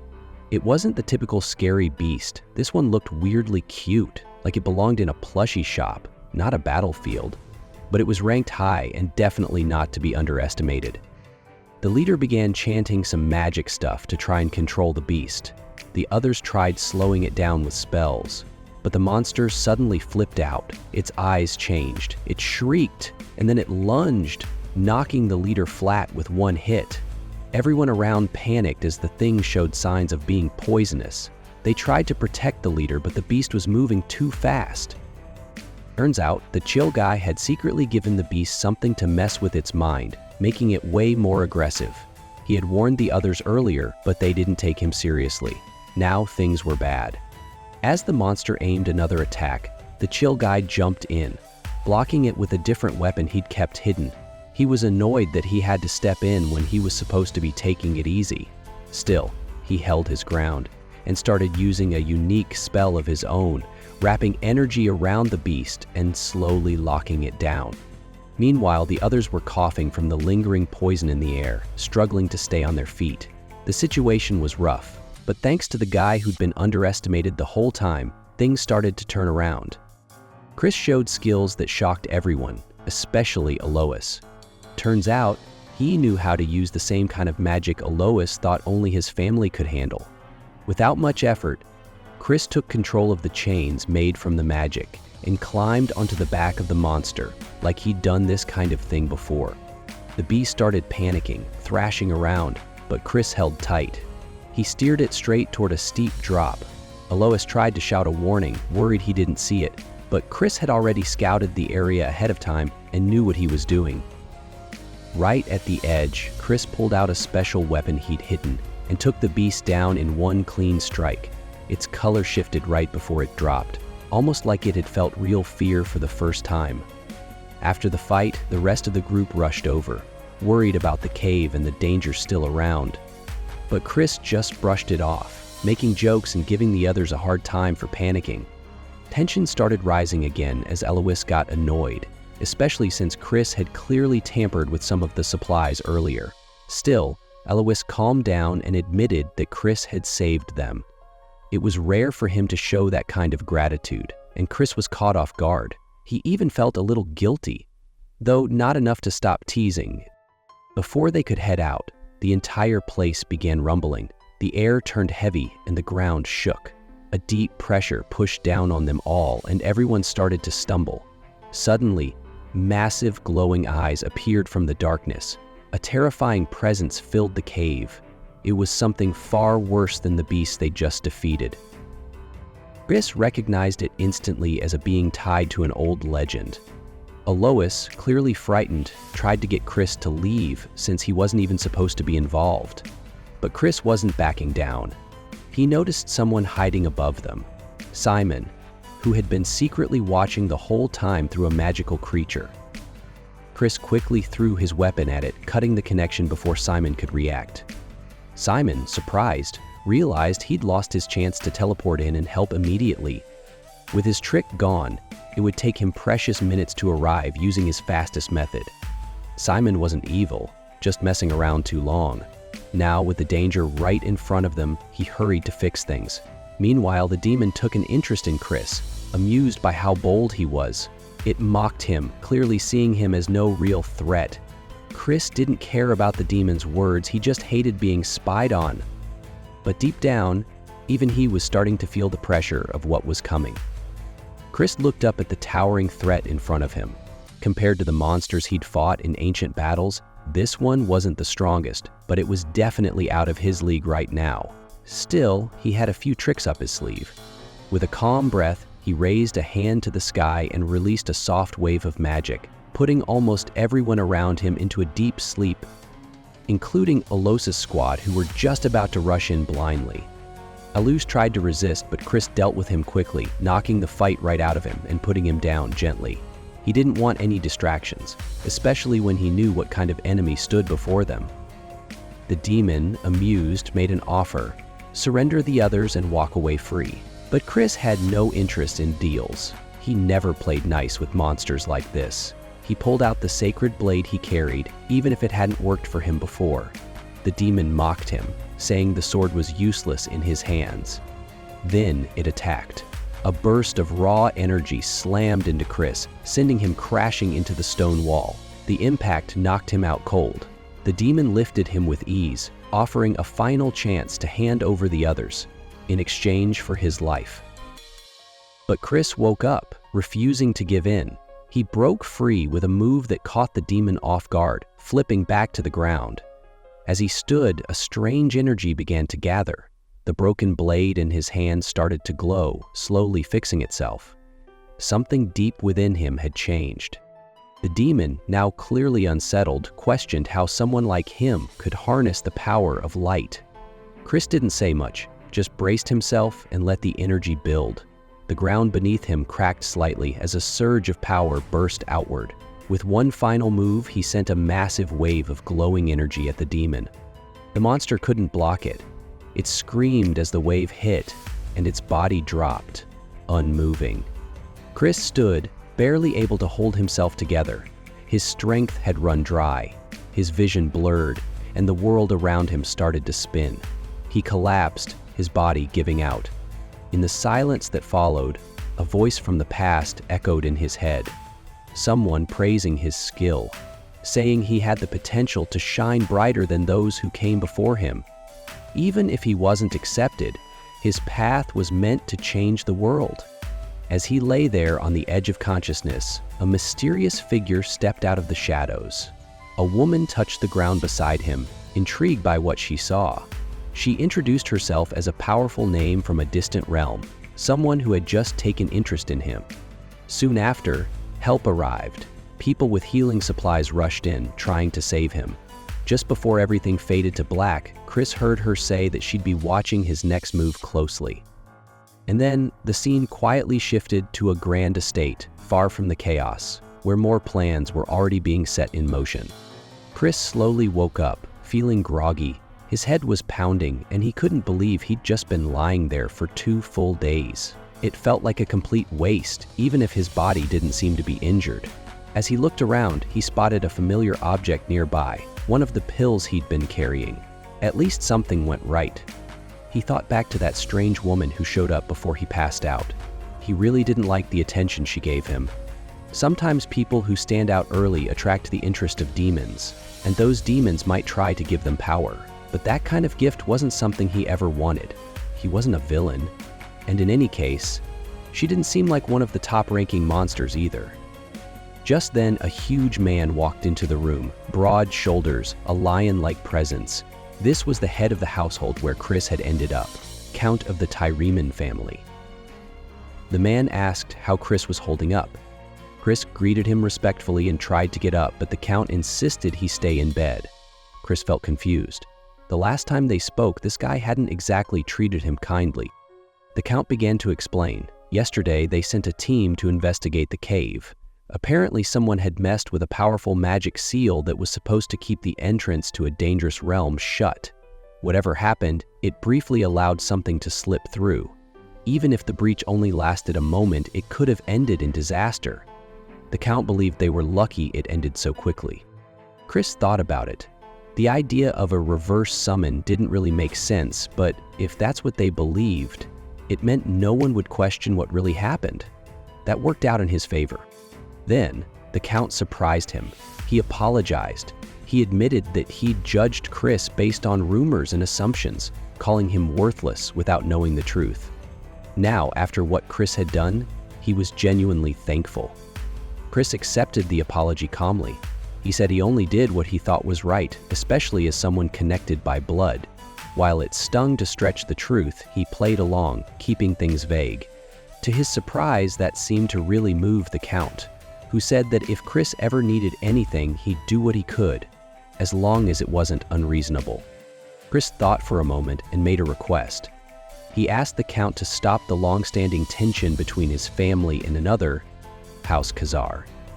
Instead of acting like enemies, he hoped they could build something more positive, a rivalry with respect, where they could both improve and move forward together. Something fitting for relatives tied by heritage. Before the Count could respond, Chris added that he probably already knew what was behind the conflict. The main family didn't like it when the branch families got too close. If they worked together, it might challenge the authority of the main bloodline. So the division was likely stirred up on purpose, to keep the branches weak and divided. The Count was quiet, taking it all in. He asked if Chris was trying to spark a rebellion. Chris denied it. He wasn't aiming for anything like that. The Count was shocked that he'd thought that far ahead. After a moment, he smiled slightly and agreed. For the first time in a long while, he'd reach out to House Khazar. But instead of calling Chris by his title, he called him by name, showing a bit of respect that hadn't been there before. Chris smiled to himself, feeling confident. He was starting to see how bringing different families together one by one could build a strong alliance when things got tough. The Count gave Alois a light pat on the back, hinting that it was his turn to speak up. Clearly a little embarrassed, Alois held out a small item to Chris. It was one of the rare pills. He explained that he found it lying on the ground in the cave and decided to hold on to it since Chris hadn't woken up. Chris teased him a little, joking about how generous Alois was being. That set Alois off, barking back at him while the Count just laughed. Instead of letting Alois argue, the Count handed Chris a new item himself, a summoning crystal that could hold a powerful beast. Chris immediately recognized how rare that kind of tool was. The Count also said he'd support Chris joining an upcoming important ritual, wishing him success. Chris thanked him for both the support and the gift. As the Count and Alois left the room, Chris stayed lying down, still smiling. Then, without turning, he told someone to stop hiding. From behind a curtain, a man stepped out, his presence giving off a strong red energy. It was Simon, a butler from Chris's clan. Chris already knew someone had been hiding. He could sense the blood in the air. He recalled the name Simon, realizing this wasn't just any servant. This man used to be part of a terrifying group that didn't care who they hurt. Whether it was the light or dark side, they caused destruction for fun. Their leader was so powerful, he rose to become a high-level demon lord. Chris hadn't forgotten how dangerous they were, especially Simon, who was related to that leader by blood. Simon was impressed by what Chris had done. He knew the demon had been completely destroyed with no trace left behind, not just dismissed or sent back. He asked how Chris pulled it off, hinting that the truth needed to be shared with the higher-ups. Chris didn't feel like giving away his secrets. He said if he were the clan head, he'd prefer someone who kept their power hidden rather than someone who bragged about it. Simon seemed surprised but amused, clearly seeing potential in Chris. Chris then pointed out something important. While everyone else thought the demon vanished because of a failed summon, Simon seemed to know better. The only way he'd know it wasn't just a mistake was if he had been the one calling the demon in the first place. That kind of forbidden summoning could have led to chaos, especially if the clan found out. Simon realized Chris had figured it all out. Chris offered to stay quiet about it, but now Simon owed him.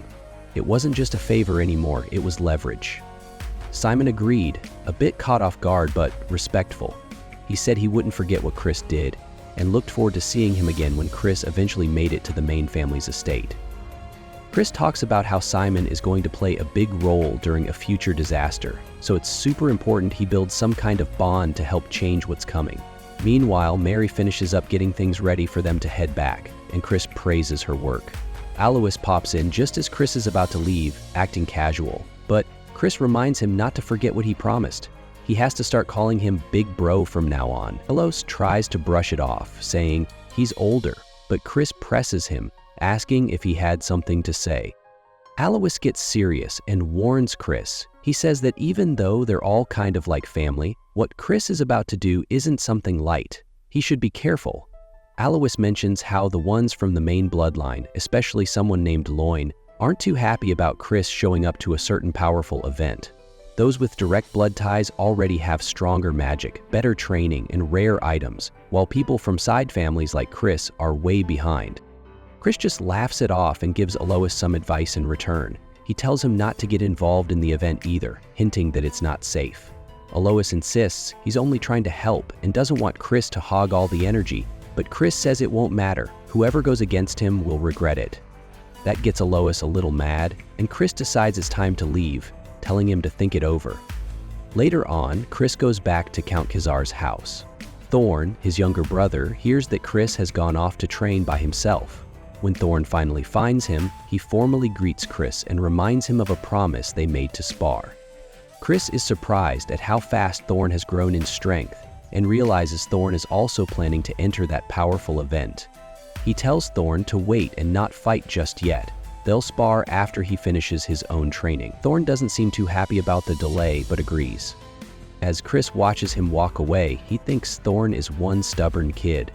A girl nearby points out how Thorn reminds Chris of someone else, and he quietly agrees. Later that night, Chris is alone in his room, looking at a dark-colored pill. He only has a couple of weeks left before the big event, so he bites into it, even though it tastes awful. He lies back and starts focusing, trying to absorb the pill's energy. The energy is wild and more chaotic than he expected. As it spreads through him, he suddenly senses something strange, an unusual light force mixed in with the dark. He figures that the powerful feelings from whatever creature died to make the pill must have stuck around inside it. Usually, people like him wouldn't be able to take in both kinds of energy and would need help to get rid of the light part. But Chris decides to do things differently. He's going to keep all of it. So he lets both the dark and light energy flow through his body, each going to the right place. He plans to absorb everything, no waste. That way he'll use every bit of power the pill has to offer. Chris wakes up to a blinding light that quickly fades into deep darkness as he closes his eyes again, lost in his thoughts. Somewhere else, a woman named Eileen is going over some recent updates. One of her people reports back, telling her about an incident involving a demon during a black pill mission. It took him longer to investigate because of the unexpected trouble, but he made it through and brought back the details. She quietly reviews a photo of Chris while processing everything she's just learned. Then, time skips ahead by 2 weeks. Thorn, full of energy and excitement, knocks on Chris's door. Today's the day they agreed to fight. As he steps in, he's surprised by the change in Chris. His power feels way heavier than it did just a couple of weeks ago. Thorn doesn't back down though. He's still determined to prove himself. Chris, clearly not holding back anymore, tells Thorn that if he loses, he should step away from the upcoming competition. Thorn doesn't understand why he's being told to quit before even getting a chance to try. But the fight starts, and Chris easily overpowers him. Next thing we know, Thorn's laid out in the recovery room, injured. Their father thinks Chris went too far, especially since the healer says Thorn needs to rest for a couple of weeks. That means he'll miss the event. Thorn wants to argue, but Chris asks for some time alone with him. Once everyone leaves, Chris approaches and tries to clear things up. He explains that he didn't hurt Thorn out of spite. He actually did it to protect him. Competing in the event right now could ruin Thorn's chances of reaching his full potential. He needed to be tough on him because Thorn is too stubborn to listen otherwise. More importantly, Chris tells him that the kind of energy Thorn's trying to get isn't even the one that fits him best. While others are chasing after raw, dark energy, Thorn is better matched with something slightly different, something powerful in its own way, and better suited for magic involving curses and unique effects. Chris figured this out during their sparring and knows that forcing the wrong kind of energy now could hold Thorn back later. He wants Thorn to be strong, but in his own way, and not just following everyone else. This isn't about stopping him. It's about making sure he chooses the right path and that he's ready for it. Chris even gives him a rare and valuable item to help him recover and grow stronger. Thorn is overwhelmed by the gesture and starts getting emotional. But that emotion brings up something deeper. Thorn remembers how cold and distant Chris was in the past, especially during hard times like their mother's final moments. He questions why Chris is suddenly showing so much care now when he didn't back then. Chris sits beside him, quietly admitting that he didn't get it before. He couldn't understand things the way he does now. Later, we see the carriages arriving, marking the beginning of a new chapter, with both brothers changed in different ways. One recovering, the other preparing for what lies ahead. As soon as Chris steps out of the carriage, he stretches and complains about how sore he is from the trip.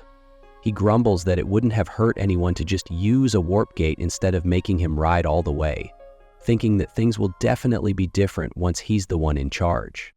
Suddenly, Mary shows up all excited, acting like they're going on some sort of romantic getaway. Chris just brushes it off, reminding himself that he could only bring her along because of their bond. She's basically stuck with him, and he wasn't allowed to choose anyone else. As they walk, Chris notices people whispering and glancing his way. Mary points out that he's already getting attention, like a local celebrity or something. Then Simon appears and respectfully greets Chris, calling him by a title that shocks the crowd. Some people nearby can't believe someone like Simon is treating Chris that way. They still see him as a nobody. Simon tells him that even though it's only been a short time, Chris has made serious progress. Chris acts unimpressed and jokes about how the higher-ups must have way too much free time if they're checking up on him personally. Simon says that the top elder actually sent him and he wants to meet Chris face to face. Chris plays it cool, but Simon doesn't buy it. He can tell Chris was expecting something like this. Next, we're in a large, serious-looking room. Simon brings Chris before the elder, and Mary is already there. The moment Chris enters, he feels the overwhelming pressure in the room. The elder's energy is so intense that just being near him makes Chris feel like he might collapse. His hands tremble as he respectfully bows. The elder asks if Chris was caught off guard by the sudden meeting. Chris says not really. He figured something like this might happen. The elder asks why, and Chris explains that when someone new with potential shows up, people in power tend to notice. The elder laughs and agrees, but says he still doesn't know whether Chris will turn out to be something special or just fade away with time. Chris stays humble, saying he's still got a long way to go, but who knows? He might just grow into something greater than anyone expects. That response seems to amuse the elder. He finally dismisses Chris, saying he'll be watching him closely. Once Chris leaves, the elder asks Marion what she thinks of him. She says nothing, but the elder says Chris is more impressive than he expected. Still, having that much talent often brings trouble too. He knows the region's heading into chaos, but at least now, a small light of hope has appeared. Marion seems surprised by this shift in tone. Then the scene shifts again. It's the night before the big event everyone's been waiting for. A grand announcement is made as Chris arrives in full style, dressed to kill. Some people in the crowd still doubt him, wondering what someone like him is even doing there. A few of them mock his looks, saying he just seems like a show-off. Chris, hearing the comments, jokes to himself that he's just too good-looking for his own good. Mary, ever loyal, agrees and hypes him up even more. As Chris heads toward the refreshment table, he spots some drinks and casually reaches for one. But before he can grab anything, a server stops him, saying he's not old enough for that. Instead, she offers him a non-alcoholic drink, something like a spicy soda. Chris, clearly disappointed, just takes it and moves on. Chris finds himself stuck in a room with a bunch of people who don't seem all that impressive. They even start laughing at him, which only annoys him more. He doesn't want the soft drinks they're offering. He's looking for something stronger. The gathering then shifts as a group of important young nobles starts arriving. The room quiets down as the doors open slowly and they step in. There's one guy Chris already knows.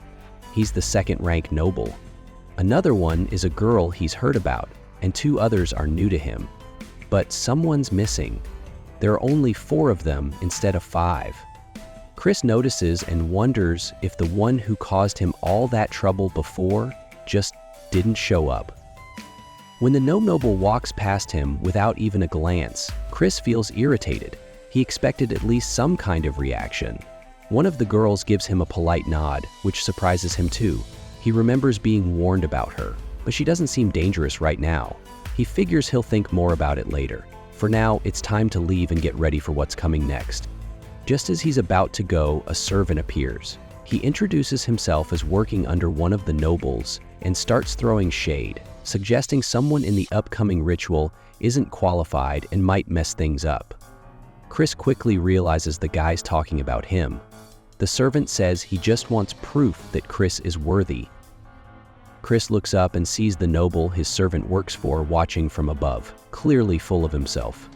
Chris shrugs it off and says he's ready for anything. The servant backs off, saying it's not the right place to fight. Chris mocks him a bit, saying he doesn't need weapons to handle someone like him. Things get tense. Suddenly, the spirits the servant summoned turn against him instead of helping him. Everyone's shocked. Chris just relaxes, enjoying the moment, while the spirits even treat him like a VIP. The guests whisper among themselves, confused how Chris took control so fast. Chris hints that this must have been planned by the noble above, but the guy denies everything. Chris doesn't buy it, but lets it slide, for now. He says they'll meet again during the ritual. The next day, Chris arrives yawning like he couldn't care less. Someone teases him for not being nervous after all that drama, but Chris brushes it off. The noble from before walks in, acting like he owns the place. Chris smirks, ready for what's next. An older man steps forward and says it's time. He's the assistant butler, and he's leading everyone to the sacred place where the ritual happens. He taps the ground, and some wild colors appear. A strange path forms below them, like something out of a dream. As they start following the old man, the path gets weird, twisting and turning, going downward like a slide. People are freaking out because they feel like they're falling underground. The path keeps moving, and some people start dropping off into the empty space below. The old man doesn't slow down, he goes even faster. More participants start falling behind. The arrogant noble is still pretending he's fine, but he's clearly struggling. That's when Chris casually moves past him without a sweat. The noble watches in disbelief, wondering how Chris is doing it so easily. Chris, calm as ever, just keeps moving while the others try to keep up. Chris watched everyone around him struggling and panting while he looked totally fine. He thought it was pointless to push themselves so hard in a place that wasn't even real. Since it was all just an illusion, he figured out how to move through it without draining any energy. With a small trick, he basically became untouchable in that space. One of the elders seemed to recognize who he was and looked pretty impressed. Eventually, the whole group reached their destination. Most were completely worn out. Chris, however, didn't even break a sweat. One of the others questioned how he could stay so fresh. But Chris figured it was just because most of them relied too much on shortcuts and hadn't properly trained their bodies. The room started glowing as a crystal floated into the air. A new person appeared, someone in charge of the ritual site. She explained that they were now standing in a sacred area known for its intense dark energy. Their mission? To collect a rare source of that darkness, similar to what a legendary dark warrior once used. A pattern of blue light spread across the ground and wrapped around each participant. The guide explained that the power wasn't unlimited, only the worthy would claim it. Creatures hidden within the realm would test them. The faster they moved, the better their chances. Everyone would take different paths to avoid direct battles, but if they did cross paths, they were warned not to fight. Wasting time would just benefit the others. As the countdown finished, they all took off down separate routes. The two elders joked around about who would win, but one of them vanished, leaving the other hanging. On his path, Loin moved quickly and came across a pack of magical creatures. They looked fierce, but weren't too high level. With a few well-aimed moves, he took them down easily, feeling confident. He thought to himself that Chris must be struggling somewhere with stronger enemies. After all, he secretly paid someone to make Chris's path tougher. Loin believed his plan would get rid of Chris once and for all. He was certain no one would question it if something bad happened during the trial. But when he reached what he believed was the final chamber, he was shocked to see Chris already waiting there, bored. He couldn't understand how Chris got through so fast.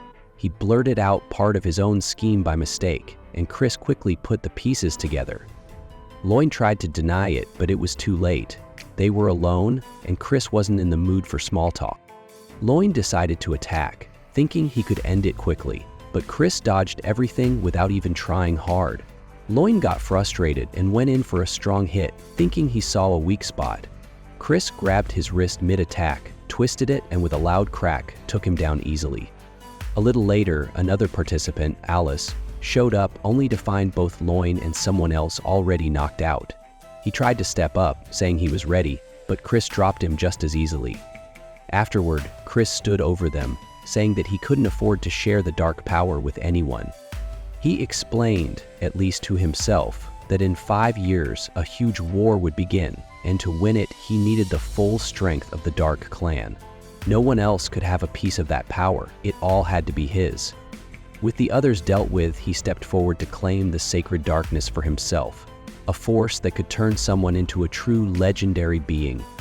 Among the demon monarchs, one of the strongest figures is the Duke, who managed to absorb most of the dark energy, an insane amount. But there's another guy, known as the Dark Destroyer, who went even further and took in over 90% of it to rise to the level of a demon king. Now, imagine this. If someone could handle the full 100%, they'd be even stronger than the Demon Emperor himself. So now, there's this dude Chris standing in front of this sacred darkness, trying to do exactly that.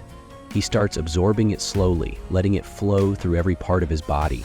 Meanwhile, others watching are stunned. Everyone else who tried was already knocked out, except Chris. That alone was shocking. But things are a mess outside.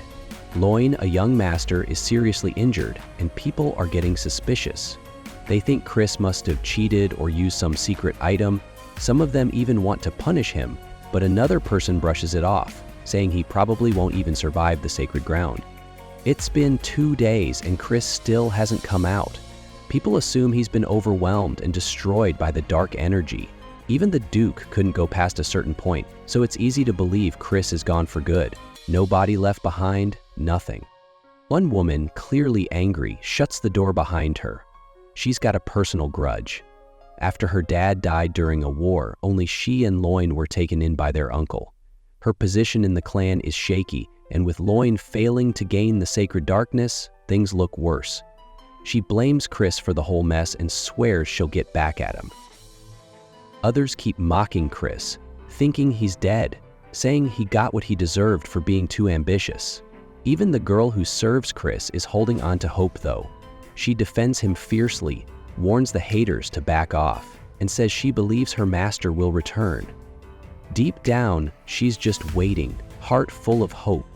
Back inside, Chris is struggling big time.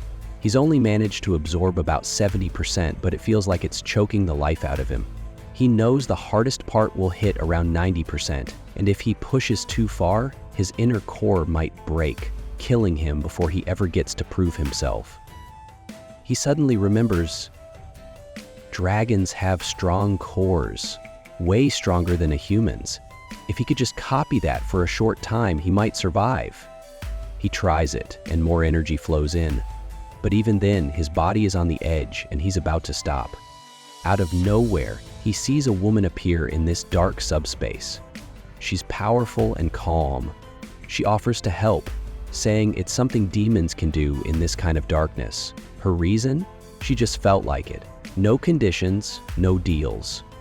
With her help, he has a shot at taking in all of the sacred darkness. Fast forward a week. Outside, the Duke is sipping his drink, thinking Chris is probably gone.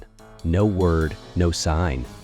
Others wonder why Chris even pushed so hard, and some leaders are considering closing off the sacred ground completely. But before that happens, the Duke decides to wait just one more day, just in case. Maybe, just maybe, the reckless kid is still hanging in there. One more day to see if the impossible actually happened. In a world where dark energy flows like a river, Chad finds himself in a dire situation. His heart races, and he feels like it could burst at any moment. A demoness, who seems to be a maternal figure, urges him to take her hand and escape the impending doom. But Chad, stubborn as ever, refuses her help. She warns him that there are limits to what humans can endure, but he brushes off her concern. Suddenly, Chad's demeanor changes dramatically. He begins to glow. His hair shifts to a striking gray, and his eyes blaze a fierce red. Horns sprout from his head, marking his transformation into a demon. This shocking change is known as demonization, a powerful yet dangerous technique from the Mystic clan. It temporarily grants him immense abilities, but comes with a heavy price. Many have perished using it, including someone named Lena. Chad, however, has a plan. He remembers what the Fox Girl taught him about the demon clans and realizes that if he can strip away the parts of the spell that amplify dark energy, he can harness this world's dark energy without suffering any consequences. As he concentrates, he forms a bowl with his hands, and dark energy begins to swirl and gather within it. To his amazement, he manages to collect energy with over 90% purity, creating something he calls sacred darkness. Demoness watches in disbelief as Chad forms a black crescent, something she thought impossible for a mere human. She realizes he has surpassed the limits of humanity, and Chad, feeling proud, tells her it's all thanks to his genius. As he prepares to leave, he casually informs her that she can continue her existence, but he's done with her. Just before the portal closes, he cheekily gives her the middle finger, leaving her momentarily stunned before she bursts into laughter. Once outside, Chad curses her under his breath, vowing he never wants to see her again. He wonders how much time has passed and figures it must be about a week. Knowing his family is likely in chaos, he decides it's time for a little mischief. Meanwhile, back at the family estate, a butler rushes into the Lord's office, announcing that Chad has returned. The room erupts in shock. Everyone is stunned that he's still alive. The acting head, a man they call Donkey, demands details. The butler explains that Chad survived but is utterly exhausted. A healer has noted that he's sensing pure dark energy, but it's all jumbled up, making it hard for him to use it effectively. Donkey curses Chad, questioning what they could expect from someone like him. Another hefty man suggests that Chad should be held accountable for this mess. With a cold expression, Donkey takes note of the situation and dismisses everyone. Once they leave, he asks one of his aides if the report about Chad is accurate. The aide confirms that Chad was seen with a healer, indicating something went wrong with his core. Donkey, deep in thought, taps his fingers on the table, making the aide increasingly nervous. He contemplates how Chad was meant to become the young lord, a pawn in their grand scheme involving the Poison Magic clan. He mentions a plan to eradicate something called Jupi, which has now been postponed. The aide remains silent, feeling the pressure of Donkey's cold demeanor. After a few more moments of tense silence, Donkey orders the aide to bring Chad to the Darkness Hall. The next day, he plans to announce Chad's fate in front of the vassals. When Chad is summoned, he senses that they're plotting against him, gathering all the important figures for this meeting. Donkey confronts Chad about the sins he committed during the sacred rites. Chad acknowledges his actions, all while Donkey observes the distortion in his core. When asked to elaborate, Chad boldly states that his peers are unworthy of their lineage, implying he should have dealt with them even more harshly. As the tension in the room escalates, an unattractive woman in a sharp suit glares at Chad, clearly furious. Donkey, the acting head, explains that Chad's major blunder was monopolizing the Dark Magic clan's precious resources without producing results that matched that privilege. Chad, curious, asks how Donkey came to that conclusion. Donkey states that a purity level of 70% is the minimum standard. Chad, unfazed, inquires about the consequences if his purity falls below that threshold. The woman, with a fish-like face, chimes in, saying that if Chad fails, he won't inherit any dark magic techniques. On top of that, he would be permanently barred from the main house and lose his claim to the House of K. Kaza. Chad pretends to be indifferent, questioning how they plan to measure his purity since it seems even they can't fully assess it. That's when a guy pretending to be Eski raises his hand, offering to help. He explains that even though Chad's core is in chaos, a dark energy clash could determine his purity level. If Chad can overpower him, it would prove he has achieved greater purity. The idea is simple. In a dark energy clash, the one with higher purity will overpower the other instantly, given they both start with the same amount of energy. Chad thinks this is a perfect opportunity to test his strength, but he also realizes that this guy is more cunning than he initially thought. Chad sets a condition. If he achieves a significant result, they must support him in his quest to take the test for the young lord. This proposal shocks a few people in the room, but his brother, the one they call the Turd, surprisingly agrees. He argues that it doesn't matter if someone is from the direct bloodline or a branch family. Anyone aiming for the young lord position should be given a chance. The others remain silent, realizing that in the Magic Empire, strength is what truly matters. As Chad steps onto the stage, he warns the Turd that if he doesn't control his dark energy properly during the clash, it could damage his core. To keep things fair, he decides to use only beginner-level 2-star dark energy. As they both prepare to unleash their energy, Chad tells the Turd he doesn't need to hold back and should focus on protecting his own core. The Turd, feeling challenged, gets excited at Chad's words. When they finally clash, Chad easily overpowers the Turd's 2-star dark energy. The Turd is left stunned, realizing that his energy was completely nullified without Chad even needing to exert himself. He tries again, this time using expert-level 2-star energy, but the outcome remains the same. Chad, unimpressed, mocks the Turd for his weakness, pushing him further. The The turd, now enraged, releases a powerful aura, revealing that he's using 4-star dark energy. If it connects, it could seriously damage Chad's core. A dragon-like energy swirls around him, but Chad counters with his own dark energy, forming a massive claw that dwarfs the dragon. Chad warns the turd again about the risks of losing control during an energy clash, and as their energies collide, the backlash causes the turd to cough up blood. Chad pulls back his energy, thinking he should have shattered the turd's core. Cleverly, he announces to everyone that he has a purity level of at least 90%. The room falls silent in shock, and Chad turns to the Lord, asserting that he now has the right to pursue the title of Young Lord. The atmosphere is thick with disbelief as everyone processes what just happened. Donkey, the acting head, sits there, his face a mask of shock, though he doesn't show it. He continues his annoying habit of tapping on the table, then informs Chad that as promised he can take the test for the Young Lord. However, he adds that no one from a branch family has ever taken this test before. He plans to randomly select a challenge for Chad, which makes Chad think that it's likely to be something impossible to pass. Donkey explains that Chad's qualifications will be assessed in 2 parts. First, he must demonstrate his talents, and then he needs to accomplish something worthy of a young lord. Chad asks how he's supposed to prove his talent, and Donkey sets the bar high. He must reach 3-star level within 3 months.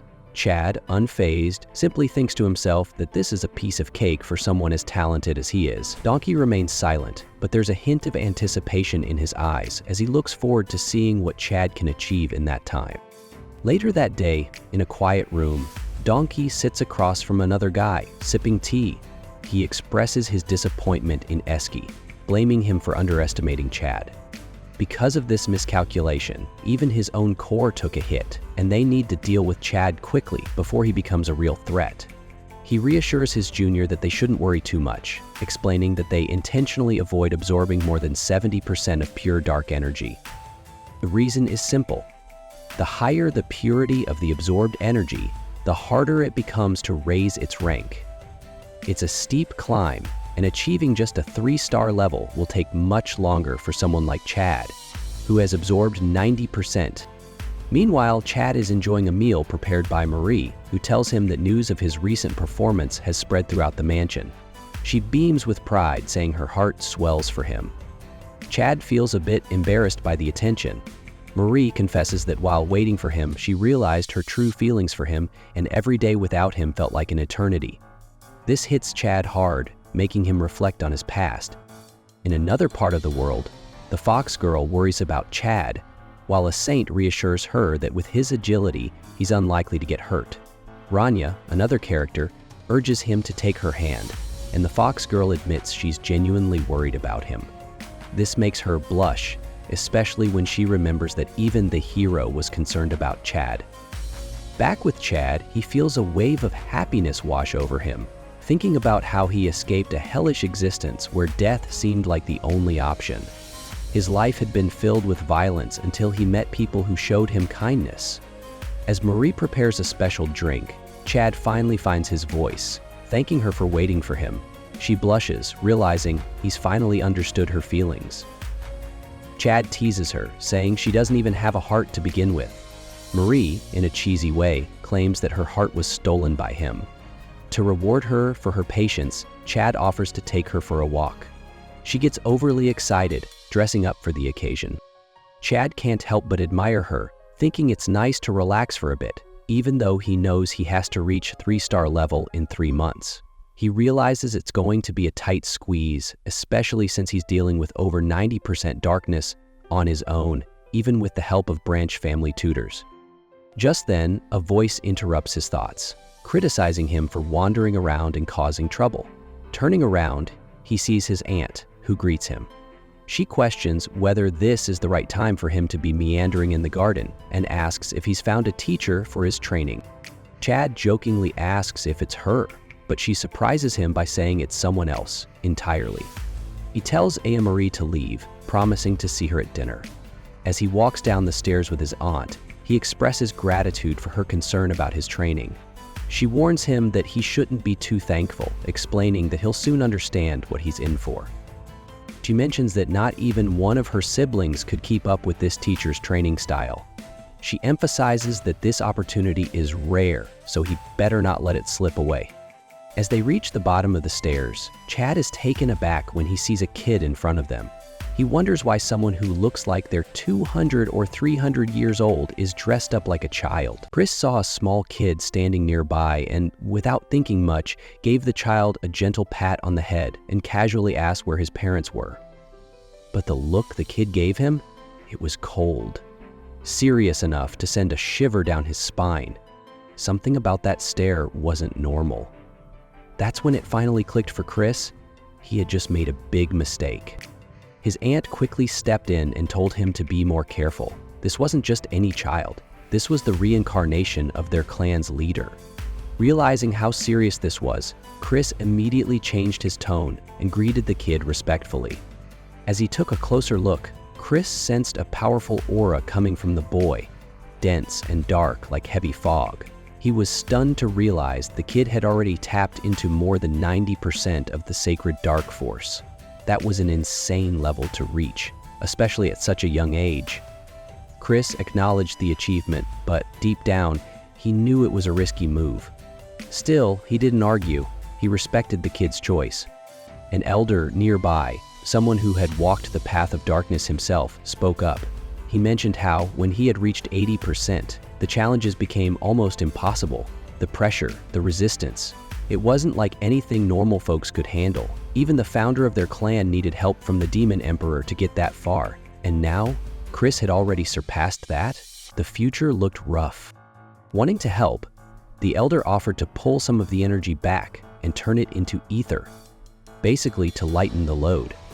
He said Chris had enough skill to manage 80%, but going beyond that was dangerous. Too much power too fast could destroy him. But before he could finish, Chris interrupted with a question that caught even his aunt off guard. He asked, why had their clan become so weak? It was a question no one usually dared to ask, and even the elder was taken aback. But Chris didn't hesitate. He said that while their dark clan wasn't as elite as the mystic or undead magic clans, the ones known as near untouchable, they were still part of the top 12 noble families. Yet somehow, they were seen as the weakest of them all. The elder asked him why. Chris explained that while their clan had made huge progress in recent years thanks to the current leader, the outside world still didn't take them seriously, and the reason was simple. They didn't have enough true monsters, not enough people who had passed the absolute stage. Those with power ranked above 8.5 tiers. Without warriors at that level, their reputation couldn't keep up, no matter how strong the lower ranks were. After hearing all of that, the old kid just stays silent. He knows what's coming. In the future, when the Demon King of Carnage strikes the Dark Magic clan, things won't look good.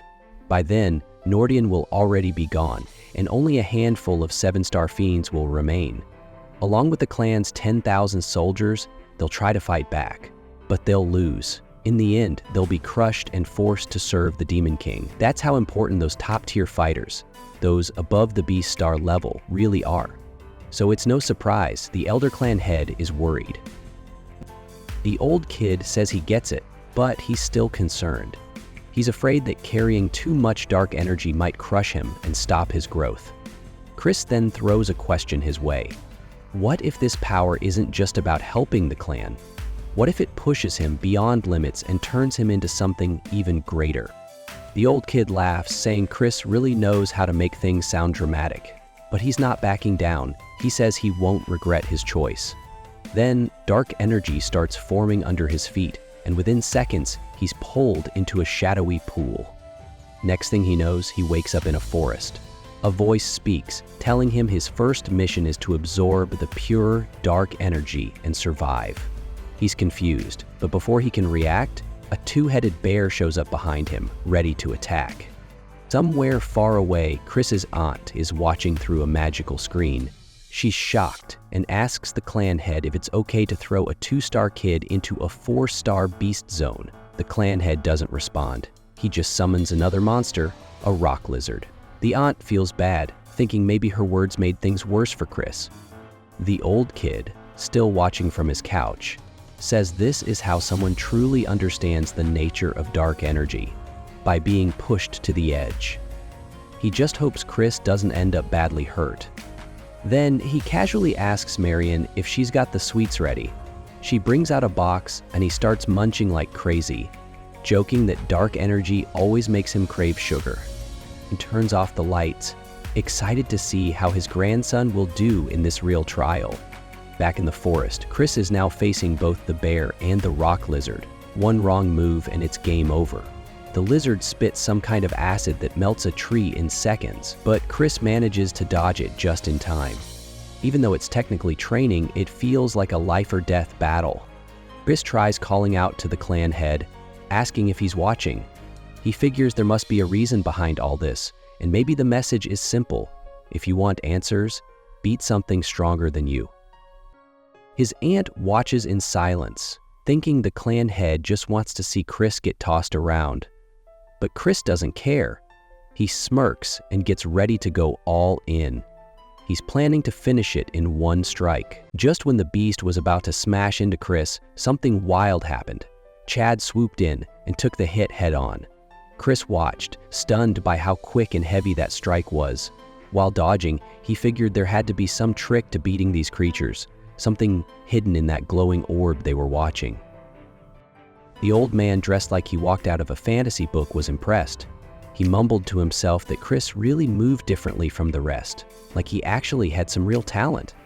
But Marion wasn't fully convinced. She pointed out that Chris was still just a kid in the end. Then they noticed something shocking. Chad had already taken down the beast, clean and fast. Back with Chad, he casually reached out to Chris, asking how he managed to finish it so easily. Chris explained that while the beast was strong and tough, it was slow and didn't handle magic too well. That's the weak spot he went for. He waited for the perfect moment and pumped dark energy straight into its core. Marion was left speechless, recognizing the move. But before she could say anything else, the red-hailed guy popped up and called it Dark Death, apparently one of his favorite techniques. After the bear was done, Chris barely got a second to breathe before a new creature showed up, a nasty two-headed lizard.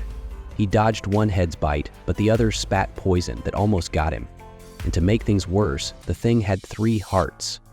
Unless he crushed them all at once, it'd just keep coming back. So Chris changed tactics. He shaped his dark energy into ropes and wrapped the lizard up tight, locking it down. Then he used brute force to shatter all its cores at once. Total wipeout. The redhead looked on, kinda amused, saying Chris had just pulled off a more intense version of dark destruction. Meanwhile, the old cosplayer was squinting and getting grumpy because he couldn't see what happened. He asked Marion if she was the one who trained Chris, but she denied it right away. He didn't believe it was something anyone could just pick up. Redhead, however, just shrugged and said, "Maybe learning dark magic isn't even needed anymore." The clan leader stayed quiet, probably thinking way too deeply about everything. Now that the fight was over, Chad got zapped back to the real world. With a sly grin, he admitted he had to really think it through, but it ended up being a great learning moment. He even gave a sarcastic shout out to the leader for pushing him that far. Marion and the redhead stayed silent, maybe because they were still in shock. Chad claimed he figured out how to control dark magic all by himself, giving thanks to the Lord of Darkness, or whoever helped him along the way. He reminded everyone not to get cocky, and then announced that he was ready to fully train in the dark arts. He kicked the rest of the group out so he could get serious. As they left, Marion started to worry. Maybe this whole thing was pushing Chad too hard. Before starting the dark magic transfer, Chad tossed Chris a question. What did he think dark magic was for? Chris replied, trying to sound confident, that it was all about overpowering your enemies with perfect control. But Chad wasn't buying it. He asked what perfect even meant, and Chris had no answer. Nervous and unsure, he stood there in silence. Then Chad did something unexpected. He unlocked something, and the ground started to rumble. Thick waves of dark energy began filling the room. He told Chris that this was just the start. Down below there were 12 levels of pure darkness, and if Chris wanted to understand it fully, he'd have to face whatever monster was waiting in the deepest pit. As that pressure built up, a glowing dagger formed out of nowhere, pure energy, humming with power. Chad could tell that thing meant serious danger. One hit from it and he'd be done for. The force from the swing tore up the space behind Chris, and even breathing felt heavy. He remembered that feeling, like something had just sliced clean through his neck, even though he was still standing. That sword wasn't normal. It didn't cut just anything, only what it chose to. After showing the sword, the man didn't explain much. He just said something vague about giving Chad a month, told him to figure out the black sword on his own, then left like it was no big deal. Chad was left totally lost, not knowing where to even begin. The next day started early. Chris was running laps like usual, then doing push-ups with one hand, really trying to push himself. His body was dripping with sweat, and he imagined his muscles had finally bulked up, only to snap out of it. Just a dream. He was still the same skinny guy, pretending he was close to something big. He sat down to meditate and focused on pulling dark energy into shape. It flickered around his hands and started to form into a blade, but once again it collapsed. No matter how many times he tried, it kept falling apart. Even when he did manage to summon something, it would barely last a few seconds, and compared to the blade he saw earlier, not even close. That sword had weight, like it was born out of ancient shadows or something. He remembered the man's words, something about deep stairs and 12 abysses. Sounded cryptic, but Chris had a feeling there was a clue buried in those words. A month later, Marion and the cosplay-looking old man showed up to check on him. The old guy figured Chad must have hit a wall by now, realizing he's not cut out for it. Marion, though, couldn't help but hope there was another way. She was worried, especially with the successor test creeping up soon. The old man reminded her that rushing things wouldn't help. Real growth takes time, especially with something as unstable as dark energy. Forcing it would only backfire. But when they finally saw Chad again, both of them were speechless. Right in front of them, he brought out a black dagger. It wasn't perfect, but it was real. And he'd done it. Chad casually mentioned that he figured they'd show up soon. He even thanked the clan leader in his own way, saying that pushing through all those failures helped him move faster than expected. But the dagger didn't stick around long. It vanished after a bit. Chad admitted he was still faking it a little. He could summon it now, sure, but it felt hollow, like it was just the shell of something greater. He had spent days thinking about that weird line from before, the 12 abysses, the idea of the sword needing every kind of mana. That's when it clicked. The real black sword isn't just about dark energy. It's about balance, harmony, all elements merged into one. Hearing that, the old man nearly lost it. Chad hadn't just passed the test. He understood the whole purpose behind it.